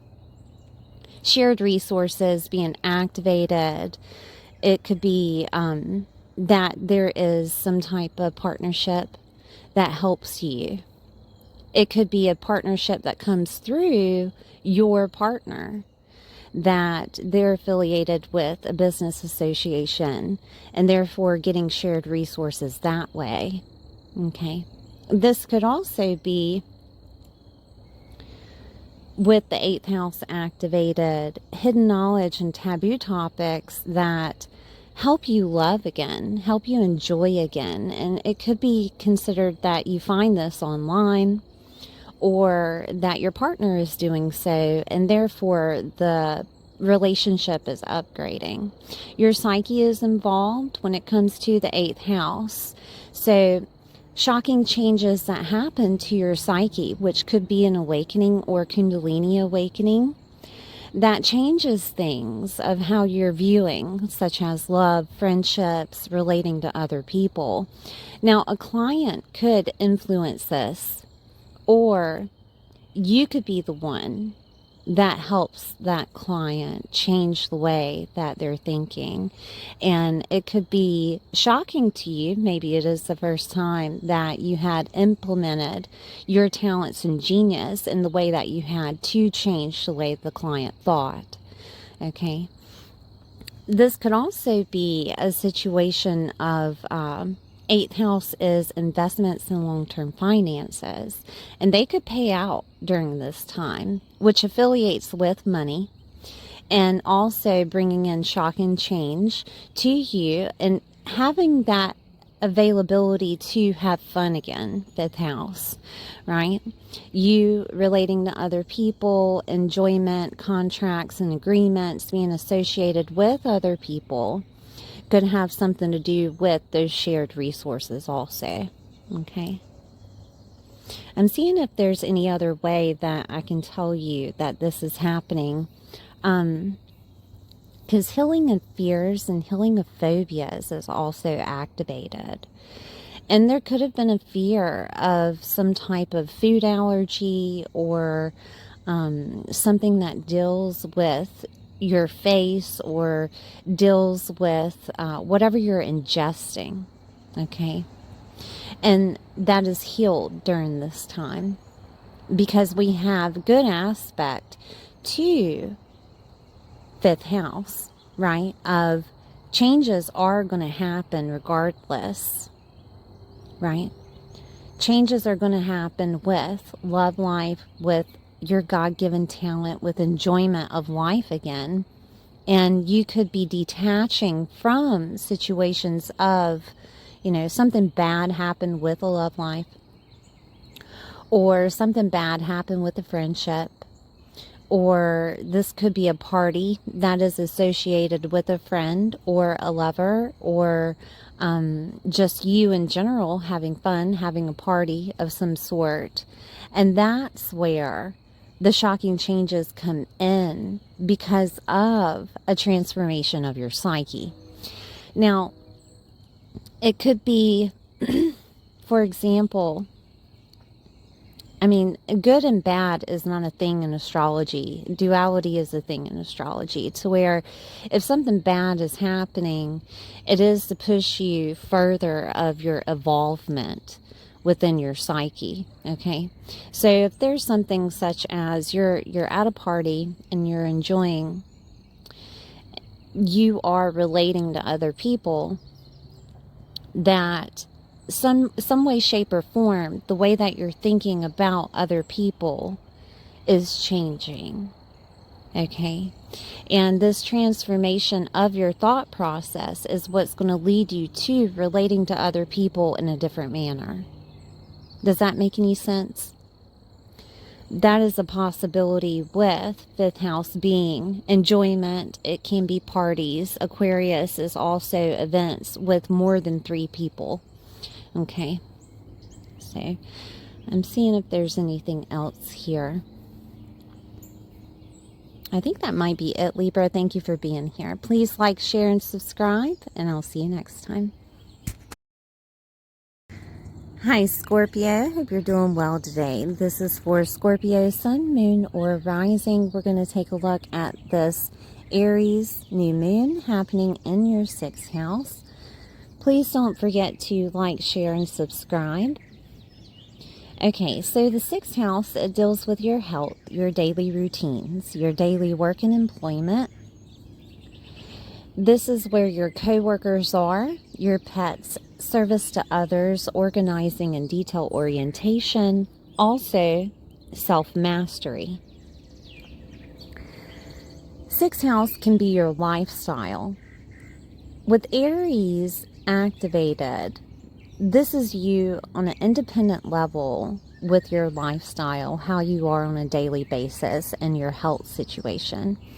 Aries has a lot to do with the fire element. It also has a lot to do with things that are with the head, because it's the first of the body, right? Aries is also associated with courageous, perseverance, to where you can get through anything, that warlike situation. Okay, now you could be with this stellium of planets that are happening here, trying to figure out what you need for your body, what you need on a daily basis. This can give you some type of aspiration. We have Neptune, Mercury, Mars, and Saturn here in Aries with this new moon. Okay, the new moon is represented by the new beginning of your essence and emotions. And Neptune is going to give you some type of inspiration. Mercury is being your thought processes and how you process information. Also communication. Mars is going to give you that desire to act upon. Motivation, if you would. Mars can also have affiliates with anger. So you could get so angry to act. Does that make any sense? Saturn is what is keeping that stability and firm foundation for you to get through what is necessary. It is holding the anchor for you of this is what needs to happen for things to change. Okay? And you're going to see this, or you're going to be asked within your mind's eye of, are you willing to change? Or are you capable of going through the situation? Okay. Now, with this new beginning, with Aries activated, Aries is the ruler over the first house. So Scorpio is activated in that first house of your identity, the way that you are, the essence of you, okay? This is the way that other people see you. This is also your self-leadership and self-governing, your image, your looks, your physical body, right? And there could be something that you're finding out during this time, because Scorpio can be secrets that are brought to light in regards to your health situation, in regards to your daily routine or your daily work and employment. This could be a time to where you are deciding to work for yourself or to make yourself healthier again. This could also be a time that you're seeing things differently because you found out how to, right? How to live differently, how to approach life in a different way on a daily basis. Now, Scorpio can be transformation, and it can be your psyche. And there could be a transformation of how you had been affiliated with your lifestyle thus far, or affiliated with your daily routine or work situation thus far. Now, that can look like anything. It could look like there's a cutting, right? Mars can be cutting of a situation that had been ailing you.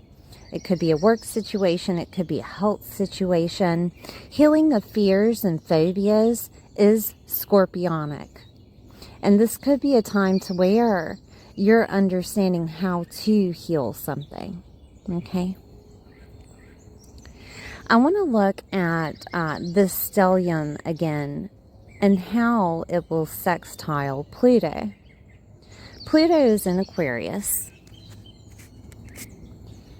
And Aquarius is in that 4th house, okay? And it will sextile. And when something sextiles another, it is two forces that are coming together and it works out. The 4th house, it deals with your property, home, family, nurturing, mothers, motherhood, mother figures, your security, your emotional security, and physical security. Okay? Ancestral patterns, past situations, your foundation, your emotional body, and your sense of belonging. So this could be a time to where Pluto is acting at the death and rebirth of that lifestyle situation because of you managing and learning how to manage that emotional body. There's a transformation of that emotional body. Now, astrology, it works out in a duality. It's neither good or bad. Whatever is happening in your world, it is to evolve your soul, right? So say that there is a transformation of a job, and you could have been asking for this, right? Or a transformation of a health situation that actually helps you be more independent, or it helps you see who you are or what you've been doing thus far to either stop or move forward with something, okay?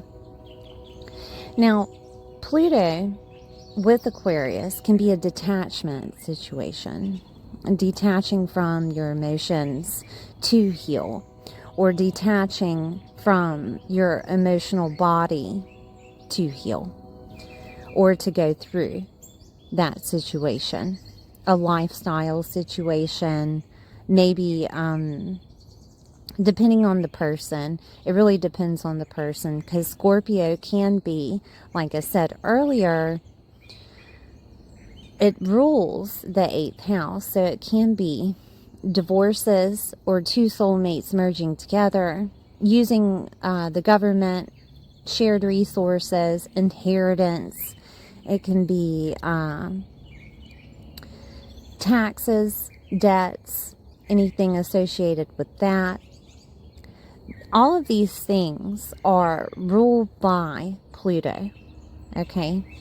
And this could be a time to where you're understanding how to work with this, how to work with shared resources, how to work with your body and heal it, how to do a different daily routine, which may include some type of vigorous movement, such as exercise, to help you with your emotional body. This could also be ancestral patterns that you're understanding and seeing, or this could be over the internet. Maybe it's shown on the internet that there's some type of ancestral pattern that needs to be healed. And this could be a time to where that is done. That transformation happens. Your psyche is transforming. This could also be a situation to where you're having a big party group situation at your house, more than 3 people, okay? And that's where the transformation is coming from.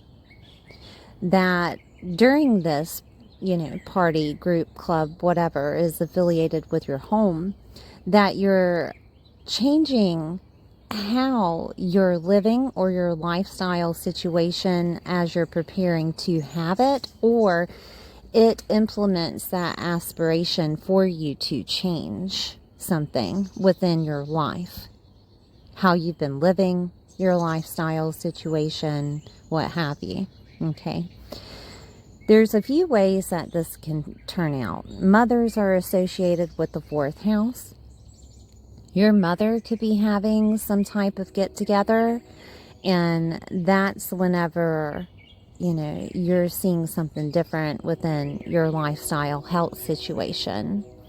This could also be a situation to where mothers are affiliated with a group, club, or affiliation within their home. And that could look like anything, honestly. That could look like they are getting some type of caregiving situation, or you are initiating some type of caregiving to them. Okay? This could be a situation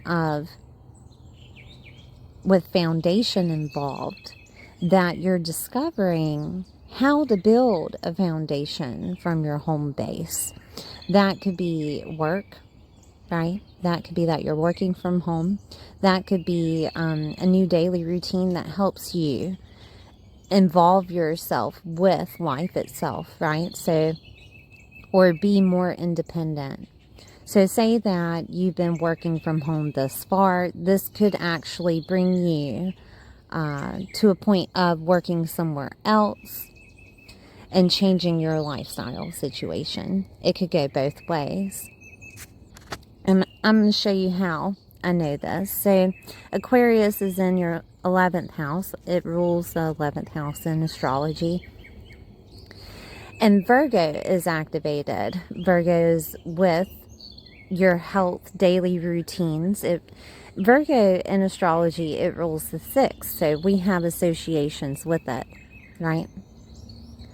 But this could be that there is some type of new club, group, or affiliation that you're associating yourself with that has shared resources that you can use, that offers you something transformative within your sociability, such as you getting affiliated with someone different, and therefore your lifestyle changes. So you go to a gym, or you work with someone that is different. It could be a literal Aries, by the way, or a Virgo. But it could also be that your lifestyle is changing because of you being a part of maybe a different community, or affiliating yourself with the community that you could be moving. Okay? I do want to say too that we have Aquarius involved, which is ruled by Uranus. Uranus is in Taurus. Let me grab another pen here. In your 7th house. It's at the 29th degree, which is an energetic degree. And things are changing within the Taurus part of your chart, such as your 7th house. Things are changing with relating to other people, your business associations, your friendships. It could be contracts, agreements, and affiliations that you have. Clients, okay? Things are changing here. Shocking changes, right? Shocking changes happening with Taurus things. And it could be money that your partner is making. It could be the home that you reside in. It could be Taurus is ruled by Venus, so things that are beautiful, things that are tangible, materialistic things. So, like I had said earlier, if there is something happening within a relationship, it will involve changes to those things. Love, material things that you have, the value that you hold toward yourself and the other person. Business associations could bring in some money. You could get clients, lots of clients that bring in money. This could be shocking changes to where you get married, okay? That identity is changing and your lifestyle is changing because of marriage. That is a possibility. Uranus is also liberation and freedom. So it depends on how you feel about the relationship and whether or not you want it to upgrade. Okay. Sorry, I got attacked by something. I'm outside. But, yes, depending on whether or not you want it to upgrade is up to you. Same with friendships. Okay, best friends are seen in the 7th house, and they could be having their marriage happening or their association with some type of love change. Okay, this could be that your partner that's involved with work is changing, that their money is changing, if you would. I'm seeing if there's anything else I can tell you. Uranus, it has a way of changing things overnight, and when it's at the 29th degree, it's more potent, I guess you would say, than it would be being at 28 or 27 degrees. So changes are happening for everyone within Taurus. Yours is happening within relationships that are associated with finances. Okay, so or associated with lease agreements. It could be because Taurus is homes and Taurus is money. And it's also farms and agriculture. So, you know, you fill in the blank changes of that in some way, shape, or form. But all in all, it looks pretty good. I think so. 4th house being associated with those transformations of your homes and properties and your emotional body and your foundation. A new lifestyle coming to you with this Aries new moon. I think this is pretty good. Thank you, Scorpio, for being here. Please like, share, and subscribe. And I'll see you next time. Hi, Sagittarius. Thank you for being here. This is for Sagittarius, sun, moon, or rising. We're going to look at this new moon that is happening in your 5th house. Don't forget to like, share, and subscribe. The 5th house, it deals with your fun, okay? Having fun, implementing fun in your life. It also deals with your pets, children. It's associated with your dating life, your love life, and friendships, okay? Enjoyment of life is here. Parties can be here. This can also deal with your God-given talent that you have on an independent level because it's Aries. Aries is associated with independence. It's associated with courage, perseverance, being a warrior-like figure, okay? Doing whatever it takes to have fun, right? And it's a new beginning here. 5th house, also including dating. This could be that your dating life is having a new chapter, or your friendship is having a new chapter, or your friends are the ones that are implementing that new chapter. Your love life, this could be that you're finally feeling like you are loving someone. It doesn't necessarily have to mean that the love life that you have, is going disarray, because infidelity is here. But it can be that your love life is starting to be more balanced because you're seeing a way to be independent within love. Does that make any sense?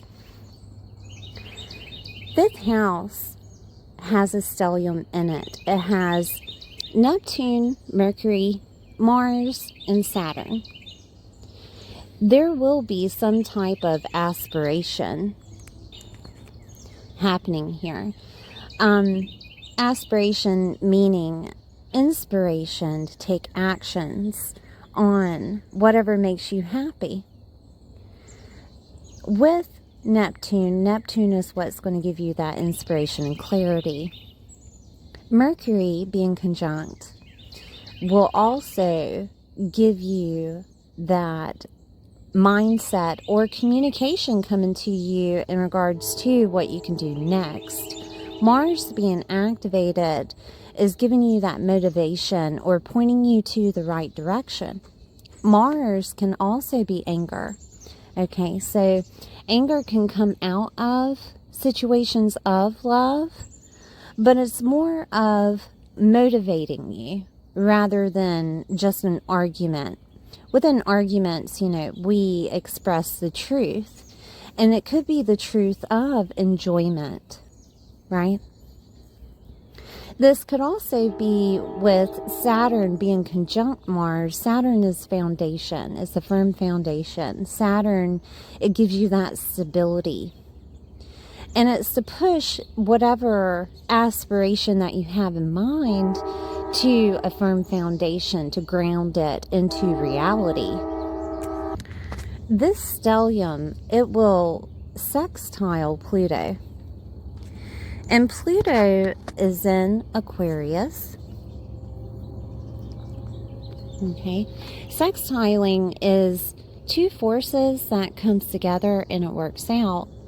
Pluto is bringing in a death and rebirth, a transformation, if you would, to the 3rd house. This could be what gives you that aspiration.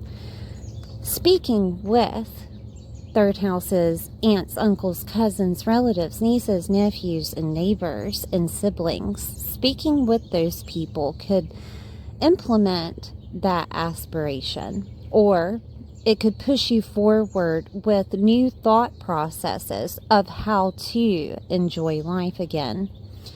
This could also be, 3rd house is tools, it's communication, ideas, documents that come in.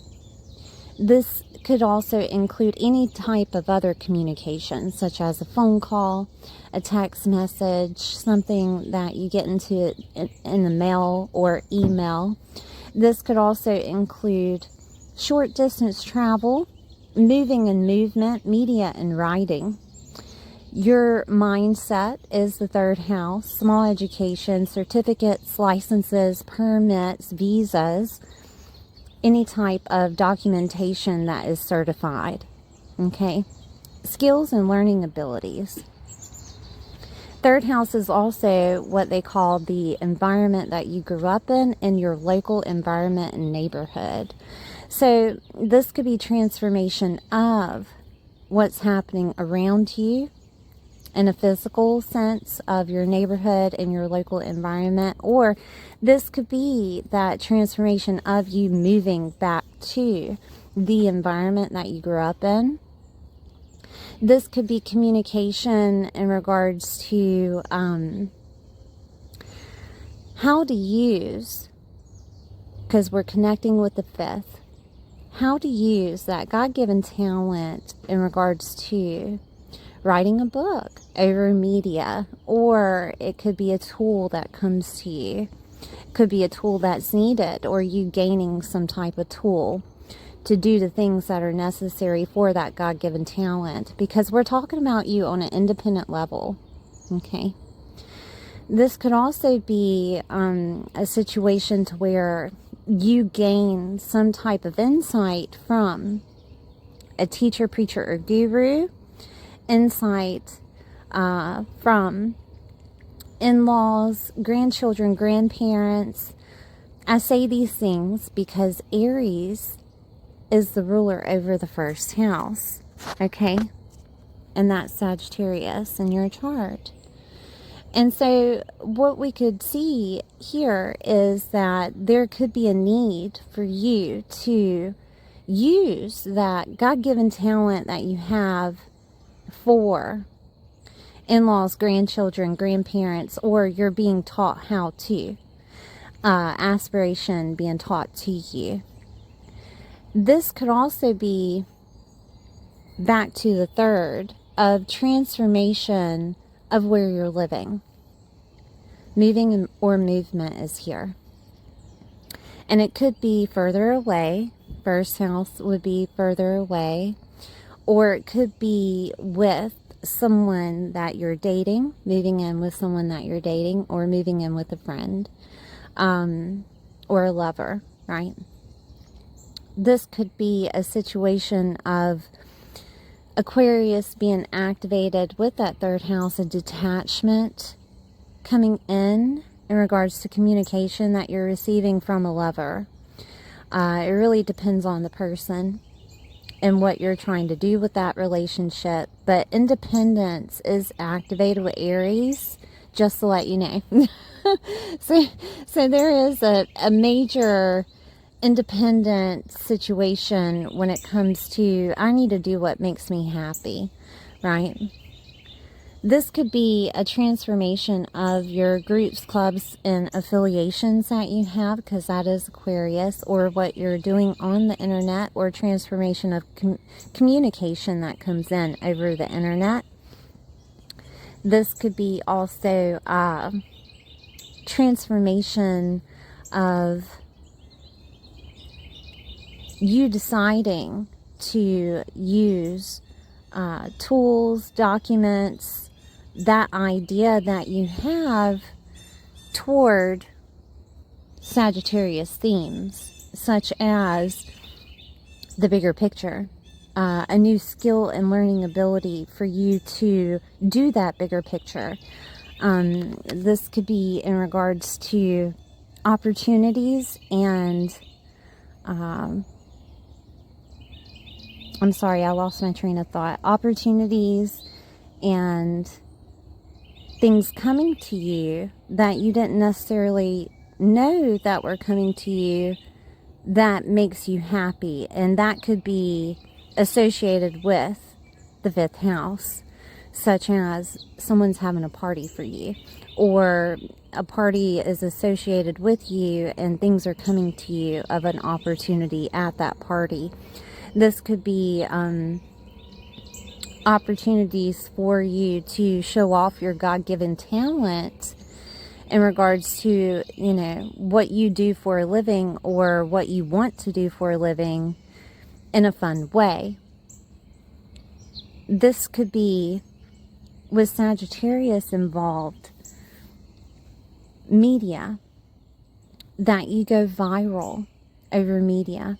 Now, that could look like many things. It really depends on the person, because 3rd house is like the junk drawer of the zodiac, and it's affiliated with the internet in your chart, and it's affiliated with many clubs, groups, and affiliations. And so what you do as you, Sagittarius, is being exploited over the internet, and you could go viral. Okay. I'm seeing if there's anything else here. Vacation is a thing when it comes to Sagittarius mixed with the 5th house, right? So it could be that you're taking a long distance travel. That's, and this is what is igniting that aspiration within you. It's giving you ideas. Sometimes when you take time out for yourself, it helps you regroup and align yourself with source. So this could be a time to where that is happening for you. Okay. And it's showing you what transformations need to happen in the third. That maybe there is a group, club, or affiliation that you find on this trip that you want to be associated with. You meet new people. They introduce themselves, communicate with you on how they did certain things or are doing certain things. I mean, it could come out of nowhere with Sagittarius involved. Sagittarius is also college courses and higher education. This could be a time to where you're graduating, right? And there's a party set for you from that graduation. This is where aspirations are coming out of you, okay? Of the ideas and things associated with lots of movement, with groups, clubs, and affiliations, connections with other people, networking with other people, right? Seeing if there's anything else here I can tell you. So because Aquarius is activated, we're going to take a look at Uranus. Uranus is the ruler over Aquarius, and it is in Taurus.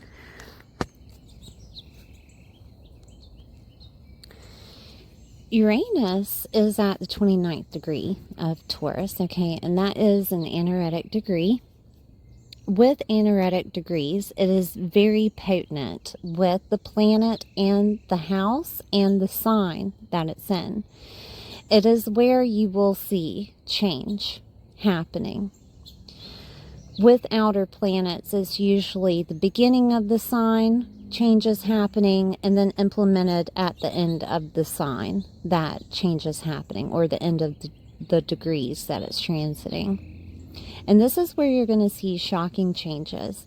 Shocking changes, liberation and freedom. It could be detachment, depending on the person, right? Because that is Uranus. If you haven't watched Uranus and Taurus, I think I have a video in my playlist. And you would also want to watch Uranus in Gemini. That is coming up. Uranus is here in your 6th house, and your 6th house is your health, your daily routines, your work and employment, co-workers, servicing others, organizing, detail orientation, and self-mastery. It is also pets. With Taurus involved, it would be like farm animals or agricultural situations that have to deal with servicing or your daily work and routine, right? This can also be money, and it also could be homes, okay?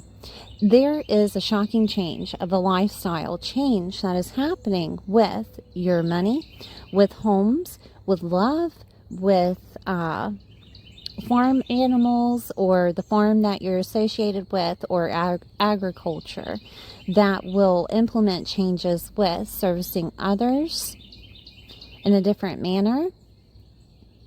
Or your job, okay? Like your job could get an upgrade, or you could be deciding what you want to do for a living. This could also be a situation with money.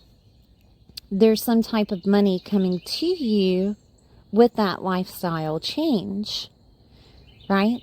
So money is associated with that 2nd house, because everybody is worried about money these days. So we're going to look at it. We're going to look at it. So the 2nd house is in Capricorn. So, of course, work is affiliated here with that change.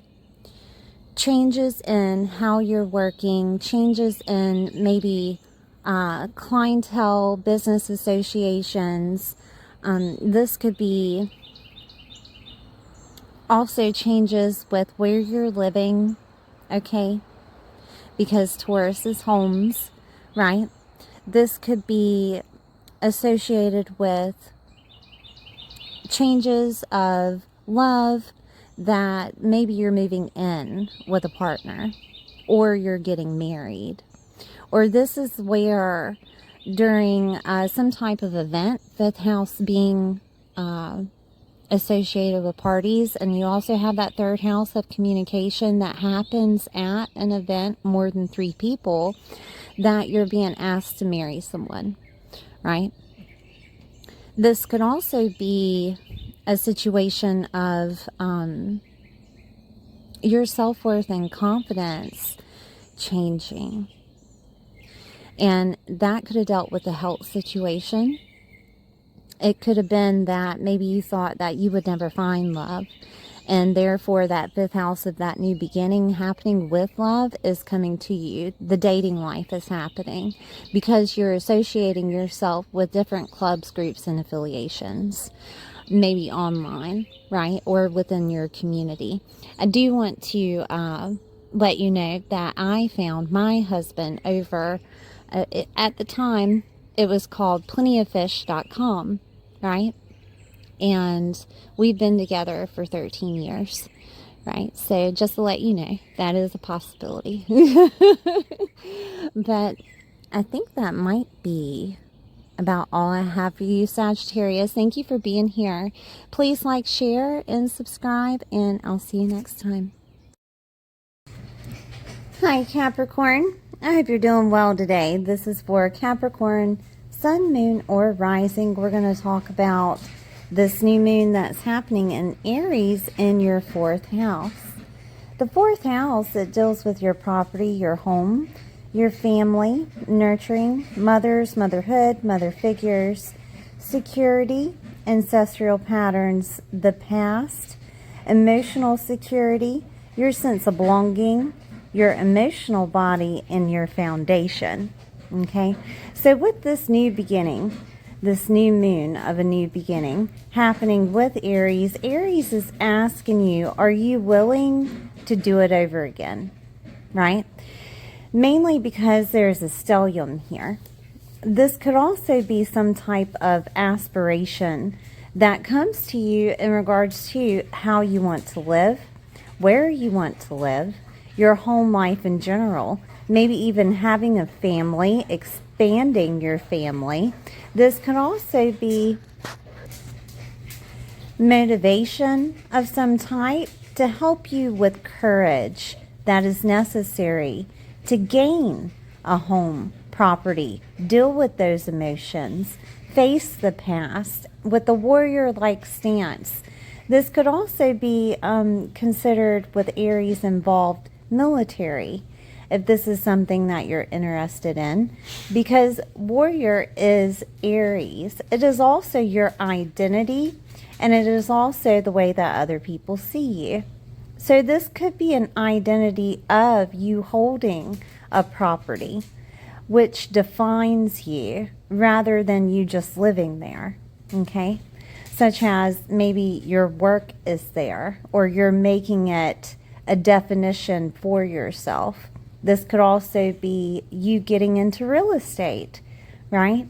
That you're defining yourself by selling homes. I do want to look at a few things here with this stellium that I had spoke about in the introduction. We have Neptune, Mercury, Mars, and Saturn all conjunct each other. Neptune is bringing in the inspiration and clarity. Mercury is acting upon your mindset and the way your thought processes are taking hold of that mindset. This could also be a situation to where you gain some type of communication that gives you motivation, because Mercury is also communication. Mars, also in this line, is giving you motivation, a push, if you would. This could also look like anger being pushed out so that you actually take action with this Mars energy. That is a possibility. Now, this anger could come from Saturn or Sagittarian people, such as those that are older, okay? Or this could be an authority figure that is willing to push you to your inspiration, I guess you would say. Also, Saturn is the firm foundation and can give you that stability that you've been looking for to stabilize the ideas that are coming from this stellium, okay? Now, I want to look further into other planets that are involved with the 4th house. We have Pluto that will sextile the stellium.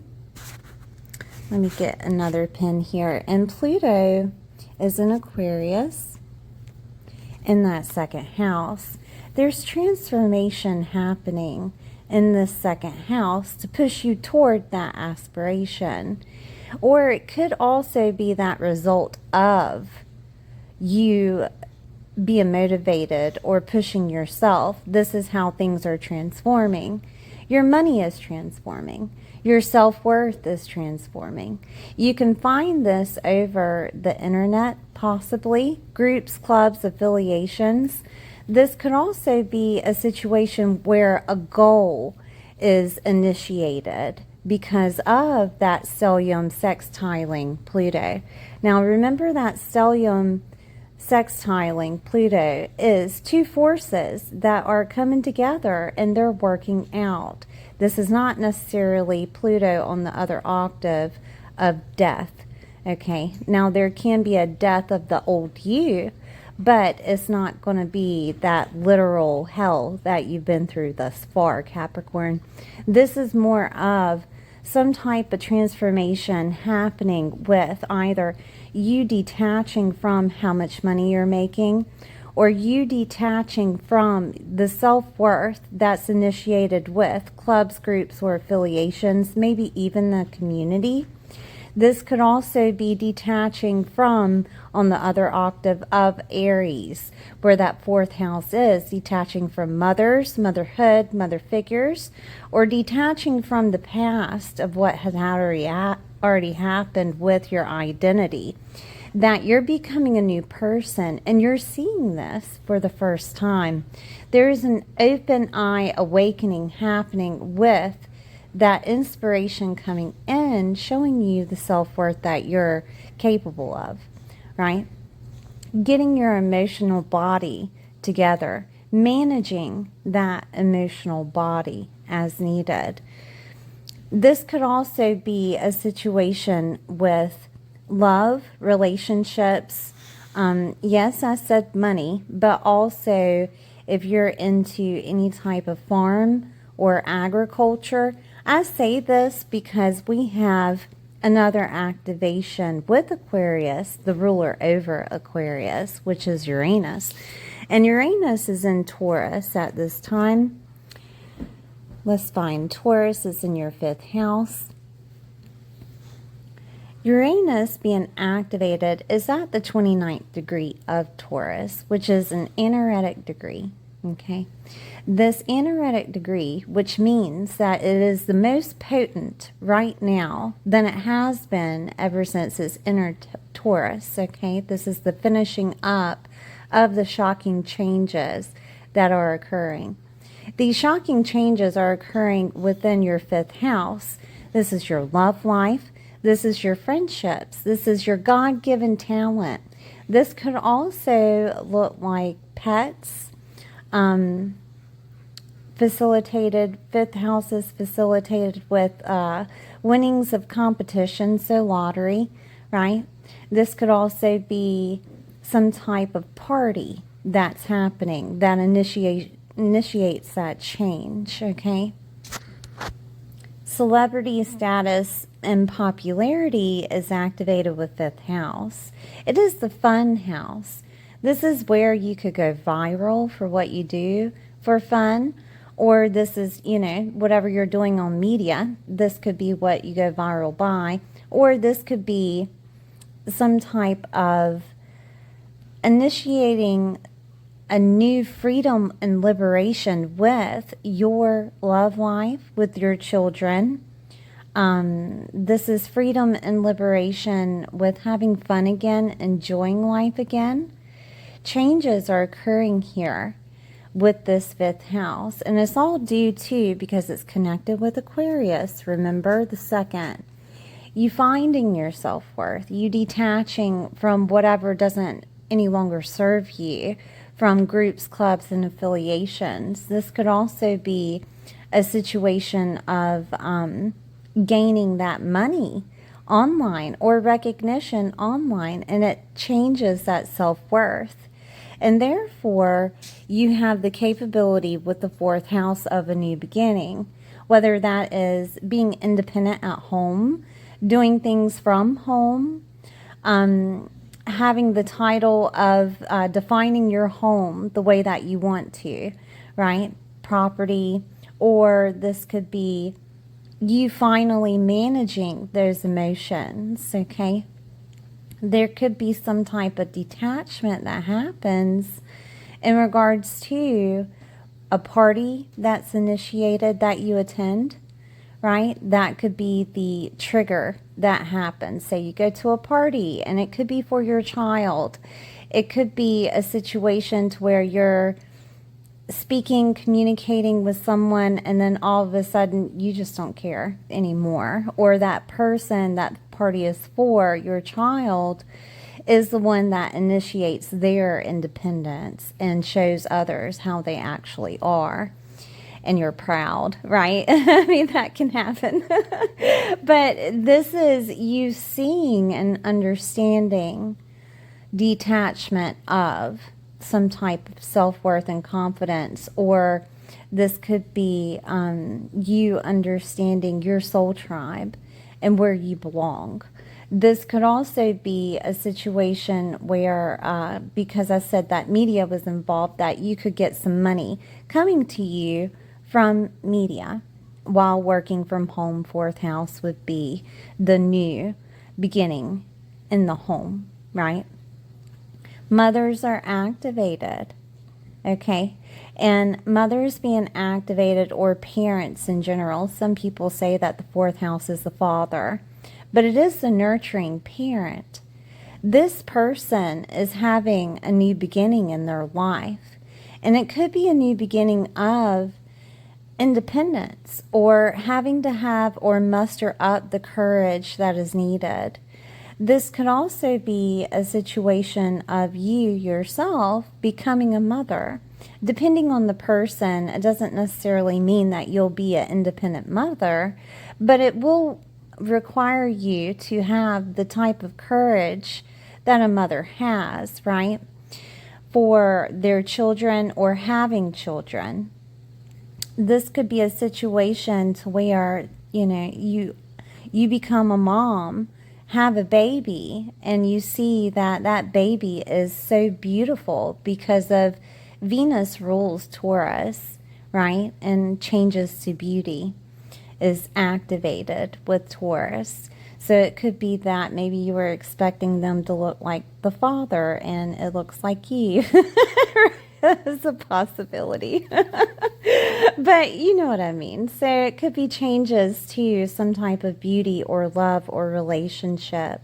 But these changes are correlated with Venus. And Venus is harmony and brings in balance.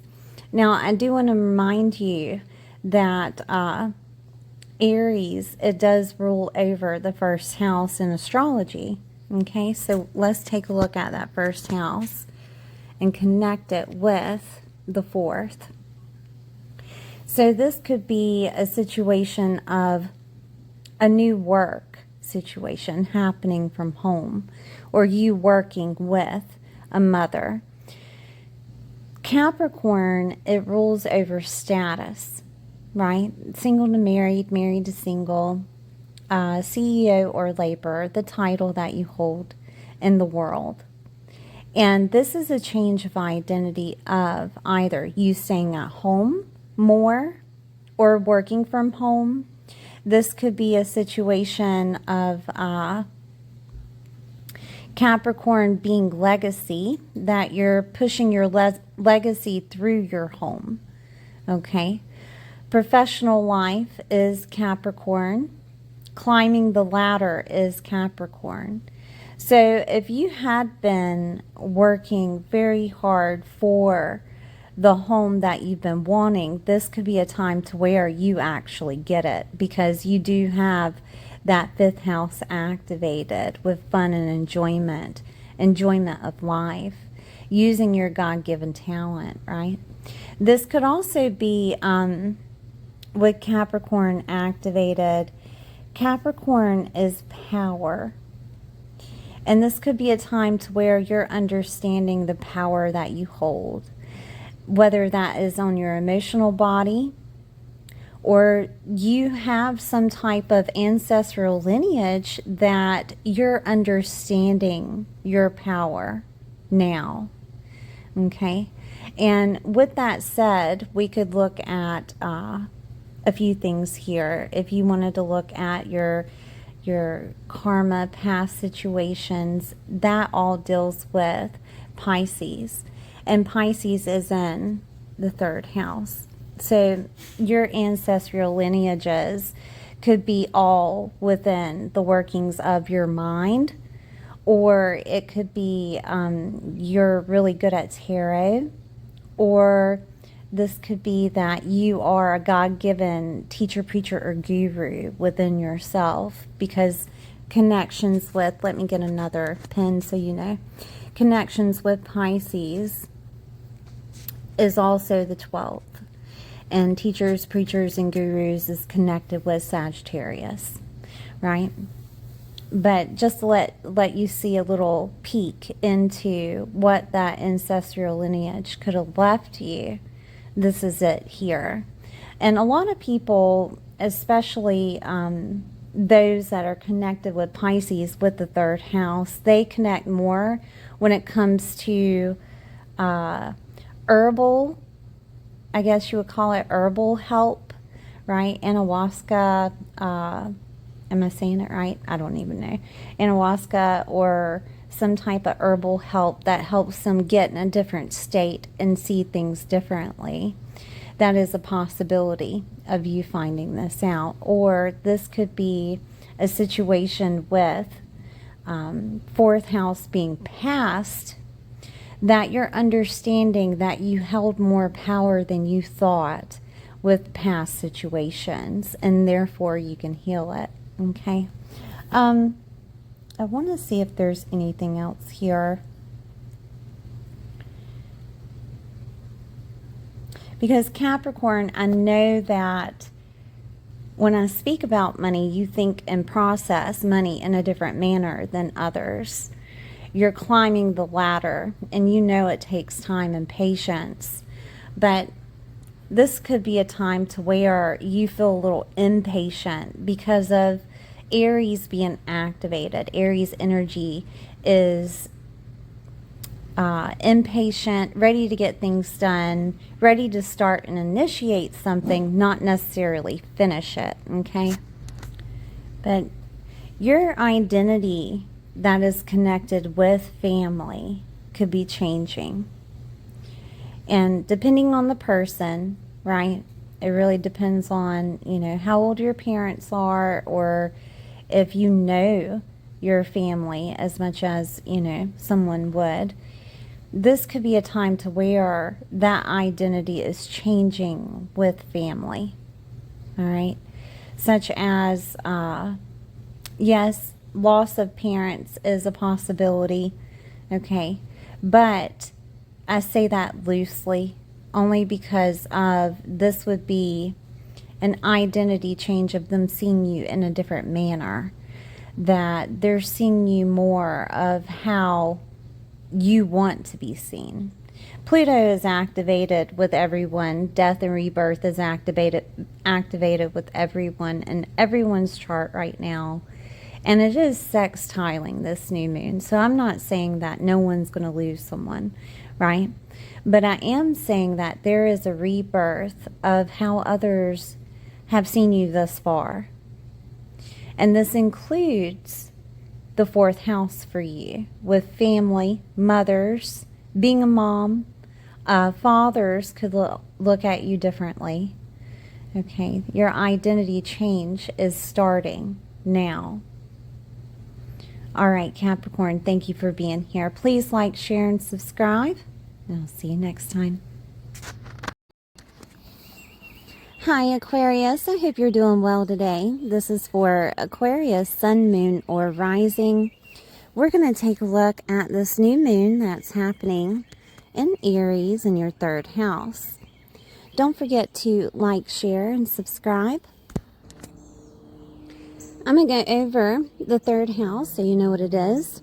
It is the environment you grew up in, your local environment, which includes neighbors.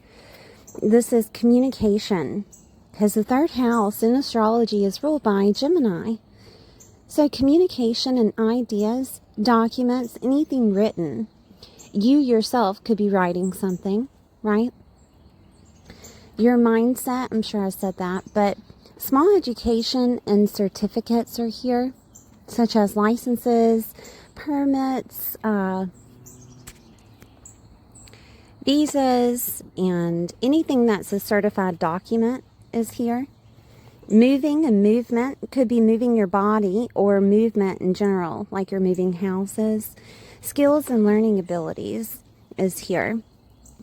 And this would be those skills and learning abilities that have to do with processes of thinking, or skills and learning abilities that require you to use your hands or new tools. Tools is the 3rd house. Okay. Media is here, the 3rd house. So with this new moon, this could require you to have a new beginning of your mindset. I want to emphasize that, the world today, it is pushing anxiety and fear to everyone and placing everyone in a state of survival mode, right? These processes could be stuck within your mind. Aries is the warrior. Aries is the one that acts quickly. Aries is courageous, okay? And this could be a time to where those feelings come up within your mind's eye, whether it is anger on the situation, because we do have Mars in Aries during this time, but also Mars is the ruler over Aries, okay? So whether or not Mars would be activated, because Aries is activated, you understand? So this could be a situation of you deciding to think in a different way. It could be due to that fear or anxiety that has been felt thus far, or it could be because you're angry at the situation, okay? Now, motivation and aspiration is activated. And with the stellium here, we have Neptune, Mercury, Mars, and Saturn all together here in Aries. This could help you focus and thrust that action toward whatever is necessary to bring in that foundation. I'm going to give you definitions of each planet so that you get a little bit more of information here. Neptune is inspiration, and it can bring in clarity to you. It is conjunct Mercury. Mercury is your mindset. It is the ruler over that 3rd house. Okay. Mercury is also your thought processes about the situation, and can be communication that comes in that could be unexpected, because, we have other planets that are involved in this new moon. Mars is drive and motivation. It can be anger. All right. Mars can also point you in the right direction. Saturn, being conjunct Mars, is also foundation. Now, Saturn can act upon as a person that is older, usually around 7 years or more. It could be a father figure, it can be an authority figure. And this could be what triggers that anger, right? Or it could be that you're finally pushing forward with your own sturdiness, with your own stability, with Saturn activated because of that motivation and desire to get something done. Okay. All of these planets, which is called a stellium is 3 or more planets in a sign. Okay. This stellium is going to sextile Pluto. And I'm going to get another pen so we see where Pluto is. Pluto is in your first house. Aquarius, I am speaking to you this way, mainly because of Pluto being activated in that first house of your essence of you, right? Your identity, the way that other people see you, your image, your looks, your physical body, okay? Pluto is transforming this and will be doing so for the next, I think it's 21 to 22 years, okay? It will, be forward and go retrograde and be forward. I mean, that's the way that planets work, right?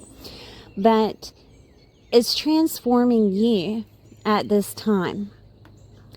A complete new identity. And this could be something that you had been waiting on. You had been waiting on the energetics or the vibration to come back into your world. It's almost like you've been asleep thus far. The reason I had brought up fears and phobias, because Pluto, it rules Scorpio, and it can bring up that anxiety, fears, and phobias for you to act on that survival mode. If it's used in a way of upgrading you or amplifying your energy to do something about it, great. But if it's used to keep you down, that's not the greatest mindset for anyone. This is a time for you to get your mindset straight before Pluto, keeps going through those degrees and making aspects to the planets that you have in your natal chart. Okay?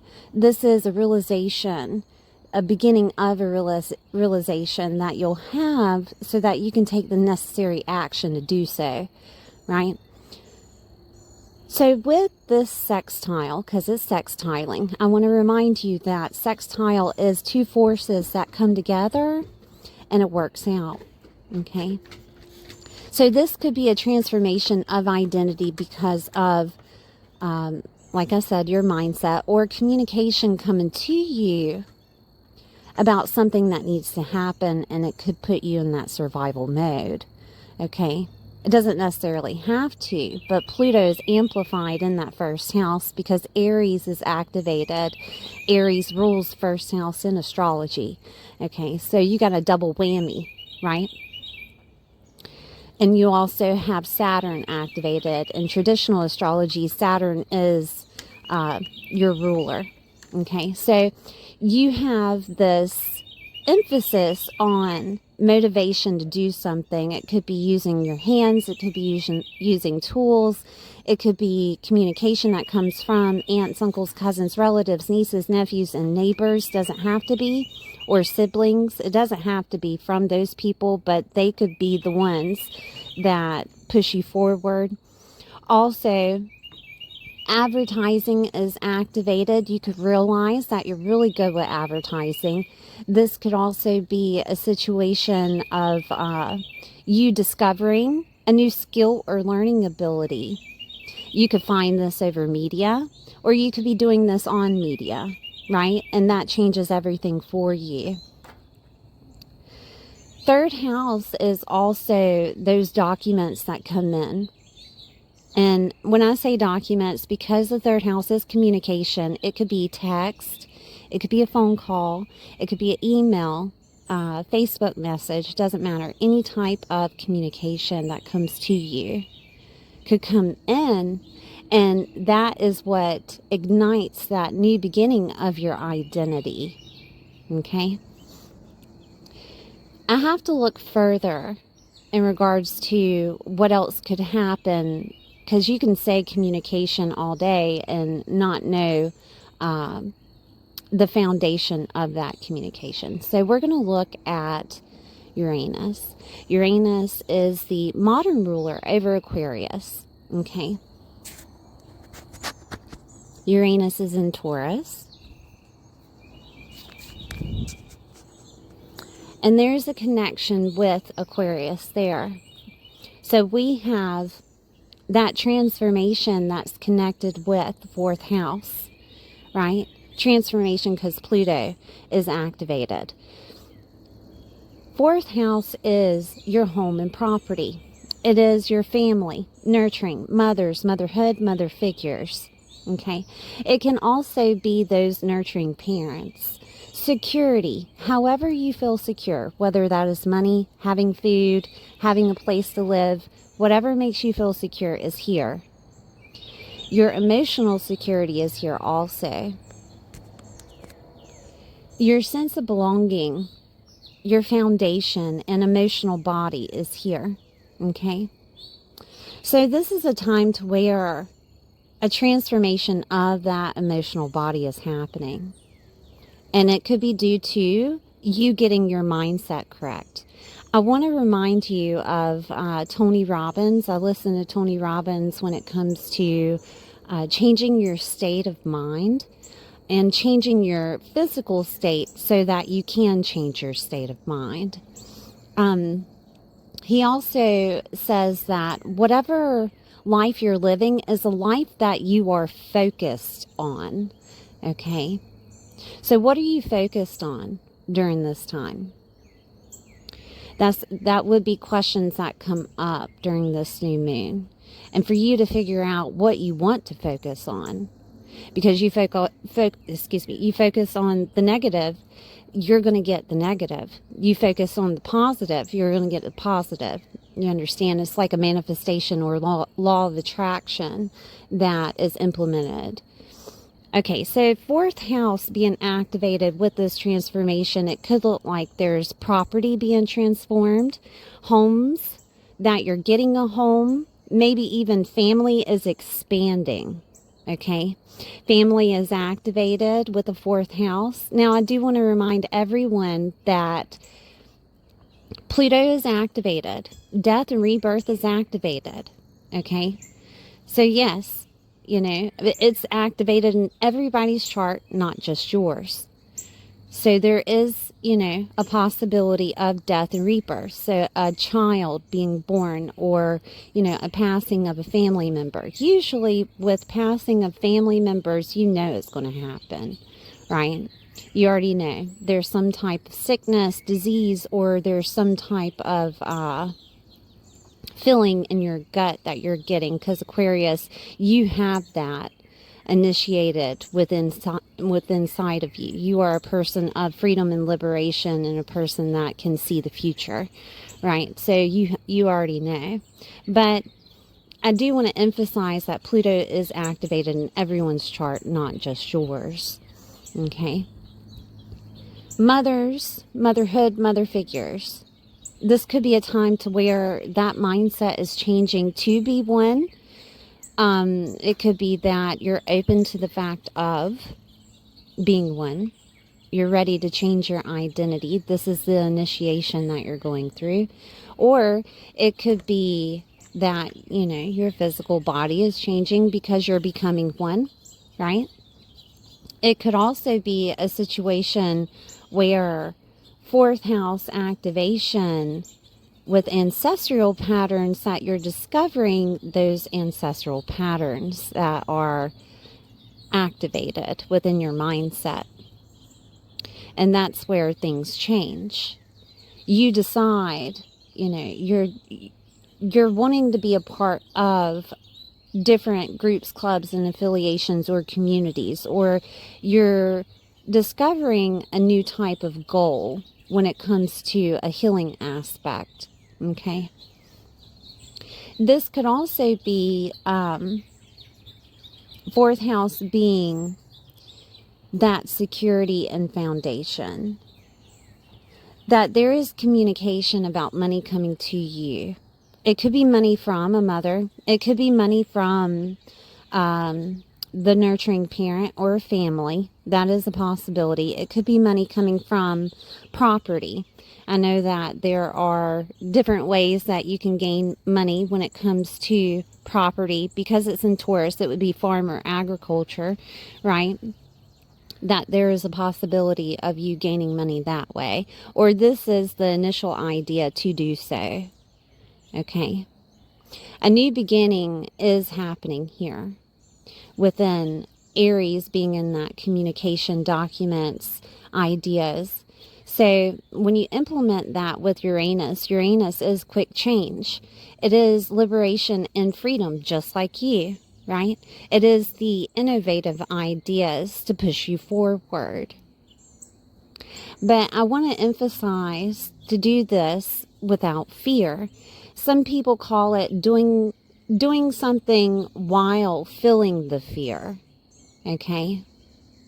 And that could be a possibility for you to keep that mantra inside of your head of, I am doing this in fear, right?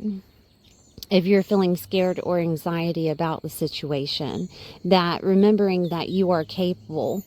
I do want to also emphasize those people that you listen to, because third house is speech and listening, that whoever you're listening to, maybe it's not working out. Maybe you need to find a new motivator, someone that can push you, like a coach, or push you to the point of motivation to help you emphasize that fear, right? Or find out what the fear is, okay? Not necessarily like therapy. It would be more of someone with experience that had already been through this, because we're dealing with that Saturn in the third house of talking to you, communication to you, and listening to you, right? Someone older, someone wiser, someone with the experience and knowledge that you can implement with the ideas that are motivating you, okay? You're probably the only sign that I've spoke to like this, because of that Pluto being in the first house is not a joke. Even though it's in a good aspect with your mindset, it still emphasizes any type of anxiety that had been felt, any type of fear that could be coming up. Anger is a thing with Aries activated, and it could emphasize that anger of feeling the way that you have been thus far. Okay, so be easy on yourself. Take time, be kind to other people while you're going through the situations that you are going through.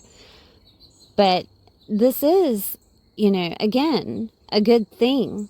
Changes are being made. New beginnings are happening. Motivation is happening. But from the way that you've been feeling thus far, it could be confusing. It could be clouded with your own judgment, your own fears within your mind's eye, right? So just keep that aware and in the forefront of your head of, I got to get this straight, because if I don't get this straight, the life that I want, the life that I focus on, it won't come into being or into reality, okay?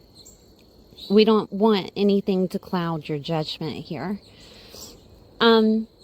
This could also be with Uranus activated, money is Taurus. Love is Taurus. And this could be a time to where you're moving in with someone, or that you're getting a house or property together. This could be a time to where money comes out, like I said, of property, but it could just be security, that securement that you've been waiting for. okay, could come to you through a document, through an idea, through some type of communication, or aunts, uncles, cousins, relatives, nieces, nephews, neighbors, siblings, or mothers, or the nurturing parent. Okay, I'm seeing if there's anything else here.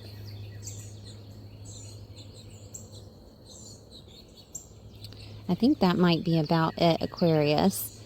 Thank you for being here. Please like, share, and subscribe, and I'll see you next time.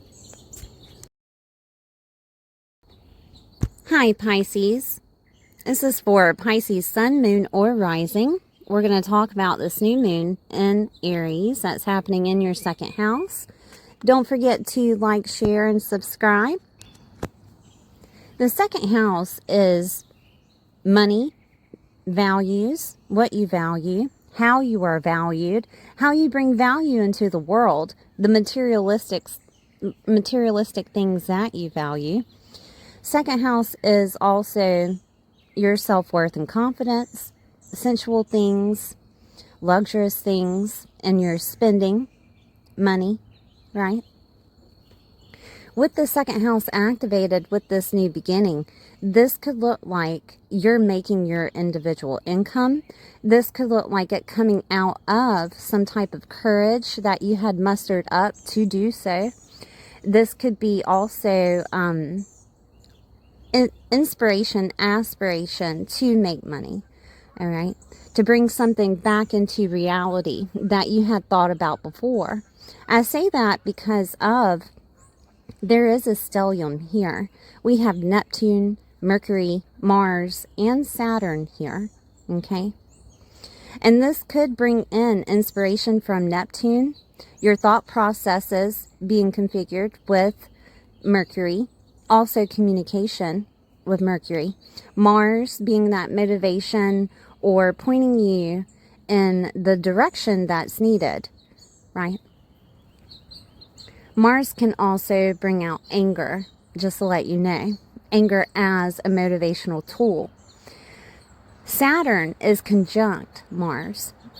Saturn is where you're bringing things that you're thinking about into reality. It's also considered the discipline that is needed, or it could be innovation that is needed. Innovative ideas that is needed to bring something into reality. A structure, if you would, right? Some type of strategy to bring something into reality. Saturn can also be an older person. Usually it's 7 years older, okay? It can be the wise person, someone of authority that knows what they're doing, right? And these people could have an impact on that aspiration during this time. They could literally be an Aries, or they could be a person that helps you find your courage, okay? And this would be a communication that's coming in with Mercury involved, or it could be some type of thought process that's needed for you to have that motivation to push through. Aries can also be quick.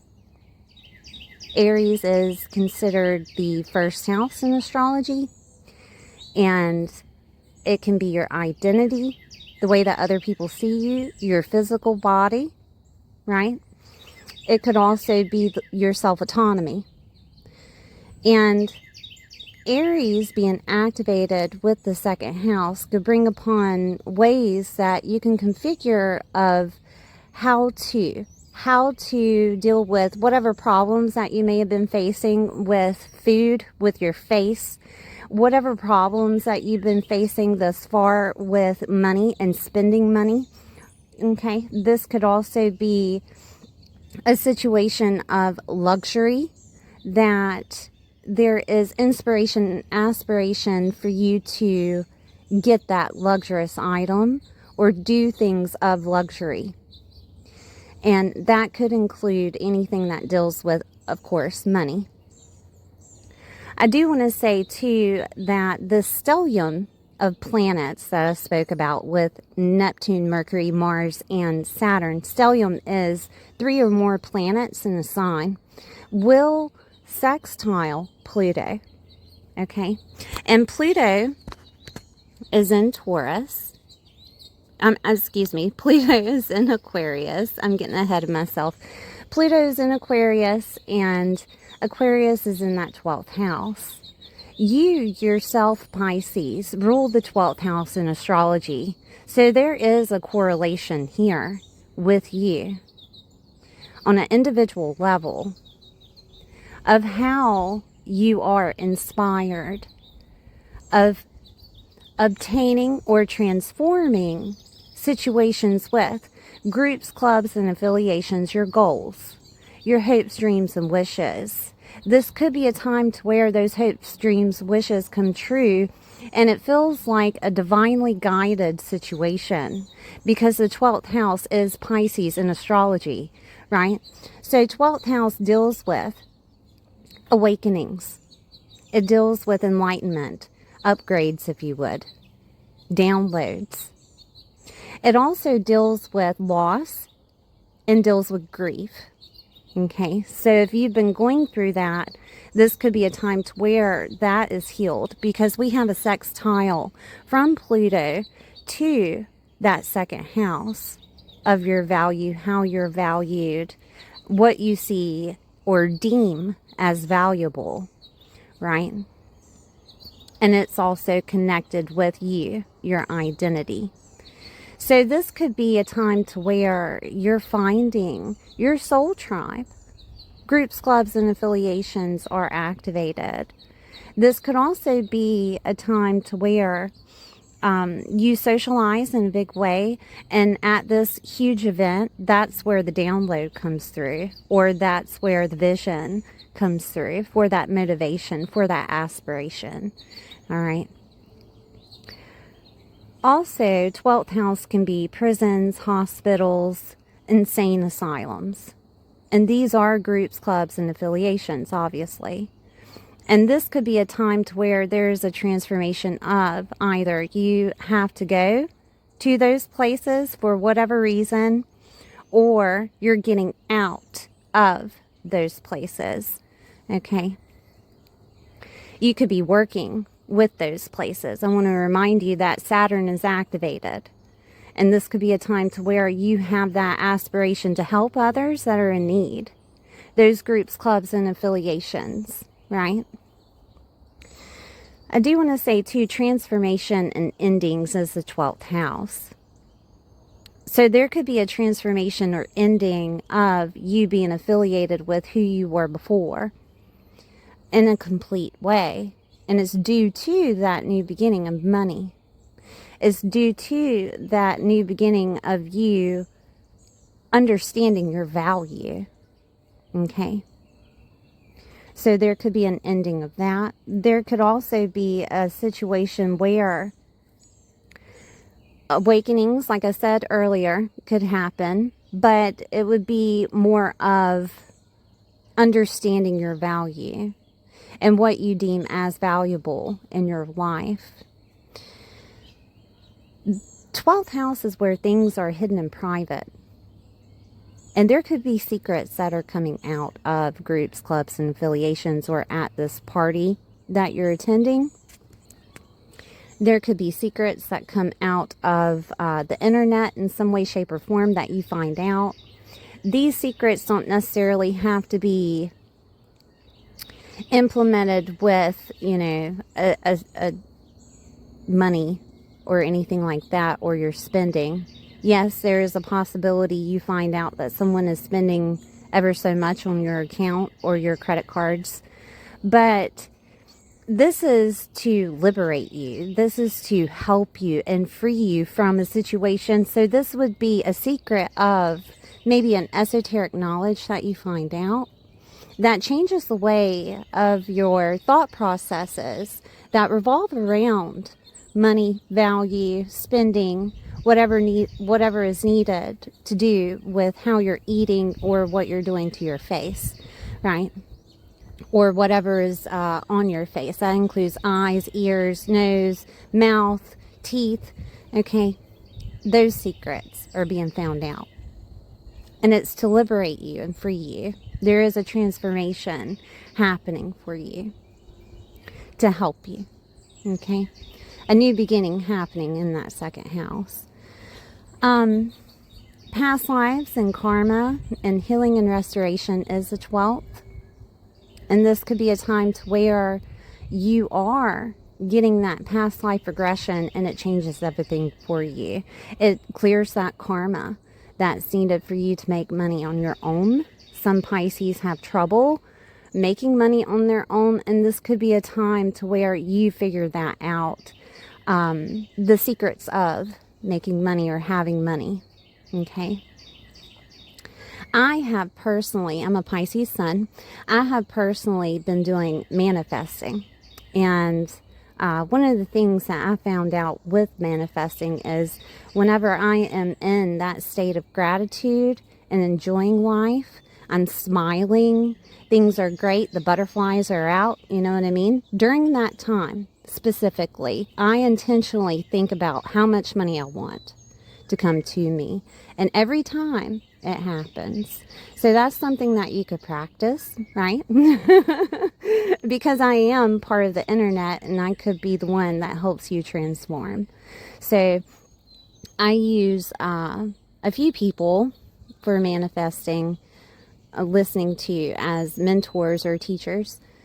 Reagan Hillier, she's like the manifesting queen. She's made $1 million at 23, right? And more so from then. I think she's around her late 30s. Tony Robbins, right? For that motivational speaker, that coach that helps you get your mind right, helps you understand to change your state, you change your life, and whatever life that you focus on is a life that you get. Abraham Hicks, also, she's a channeler.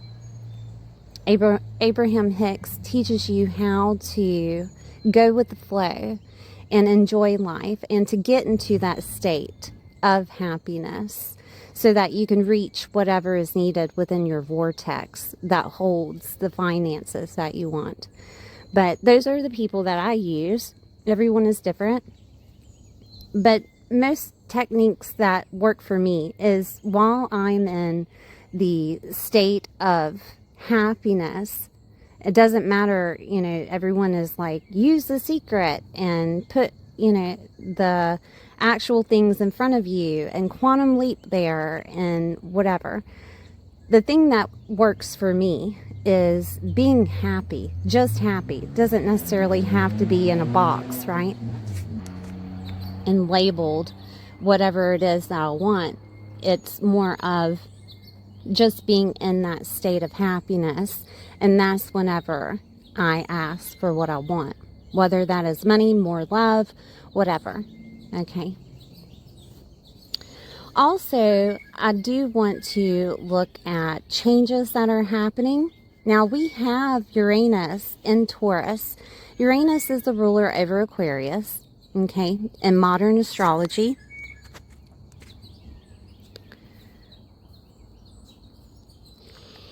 And Uranus is bringing in changes, innovative ideas, is bringing in quick changes. Sometimes it can be, it can feel like a chaotic change, but at this time, at it being a 29th degree, an energetic degree, this is the most potent change that it's going to have in Taurus before it moves into Gemini. So changes could be implemented in the way that you speak, the way that you use your mindset. Third house is speech. It is your mindset. Ideas, documents that come to you. Those documents don't necessarily have to be mailed. It can be emailed. It could come to you, you know, any way, shape, or form over the internet. This is also not just communication, third house, but it is vehicles and tools and laptops and phones, the environment you grew up in, your local environment. Instant changes happening with these things. Aunts, uncles, cousins, relatives, nieces, nephews, neighbors, and siblings could implement some type of change to you, okay, for you, right? Moving or movement, having to move, actual homes. Movement being your body movement, right?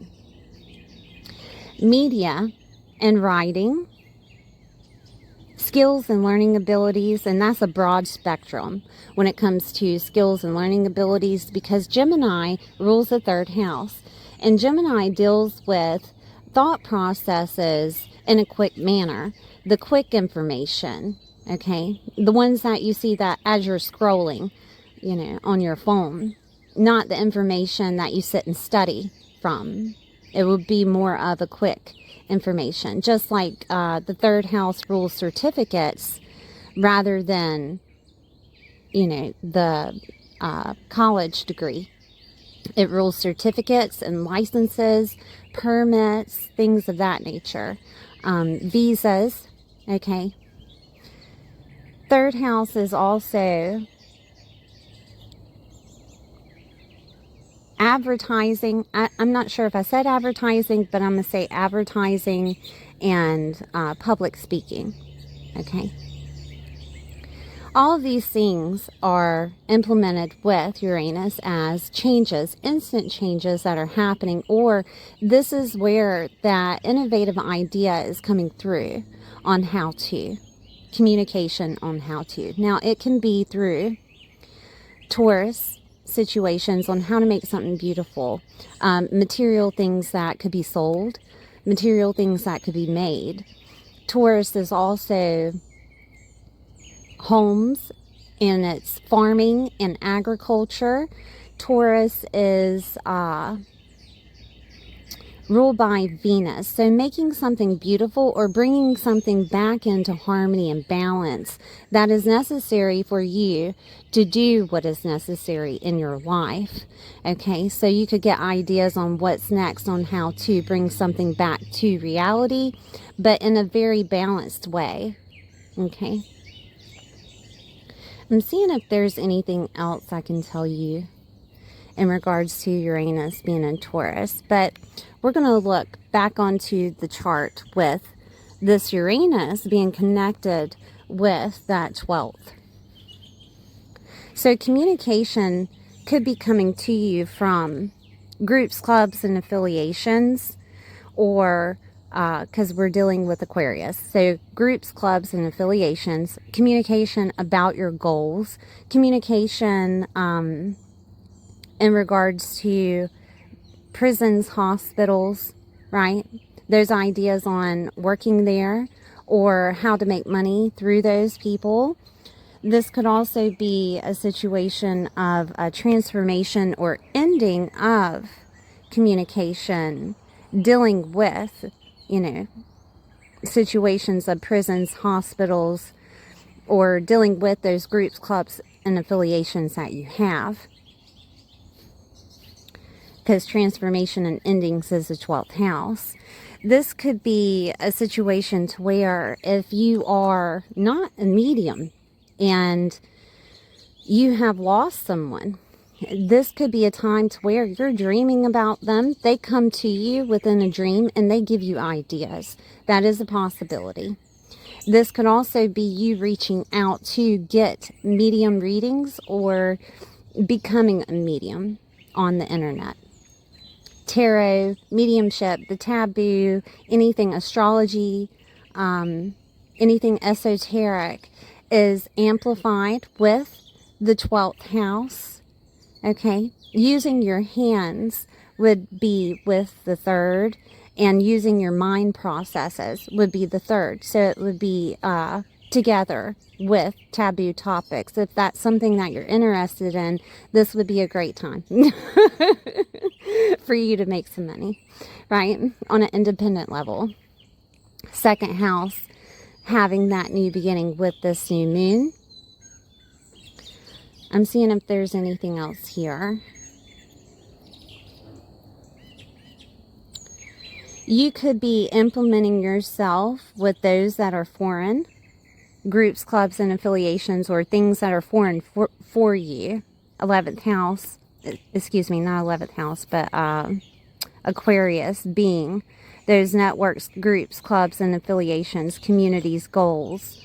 Could be friends of long distance. They could be foreign. Socializing in a big way, and technology.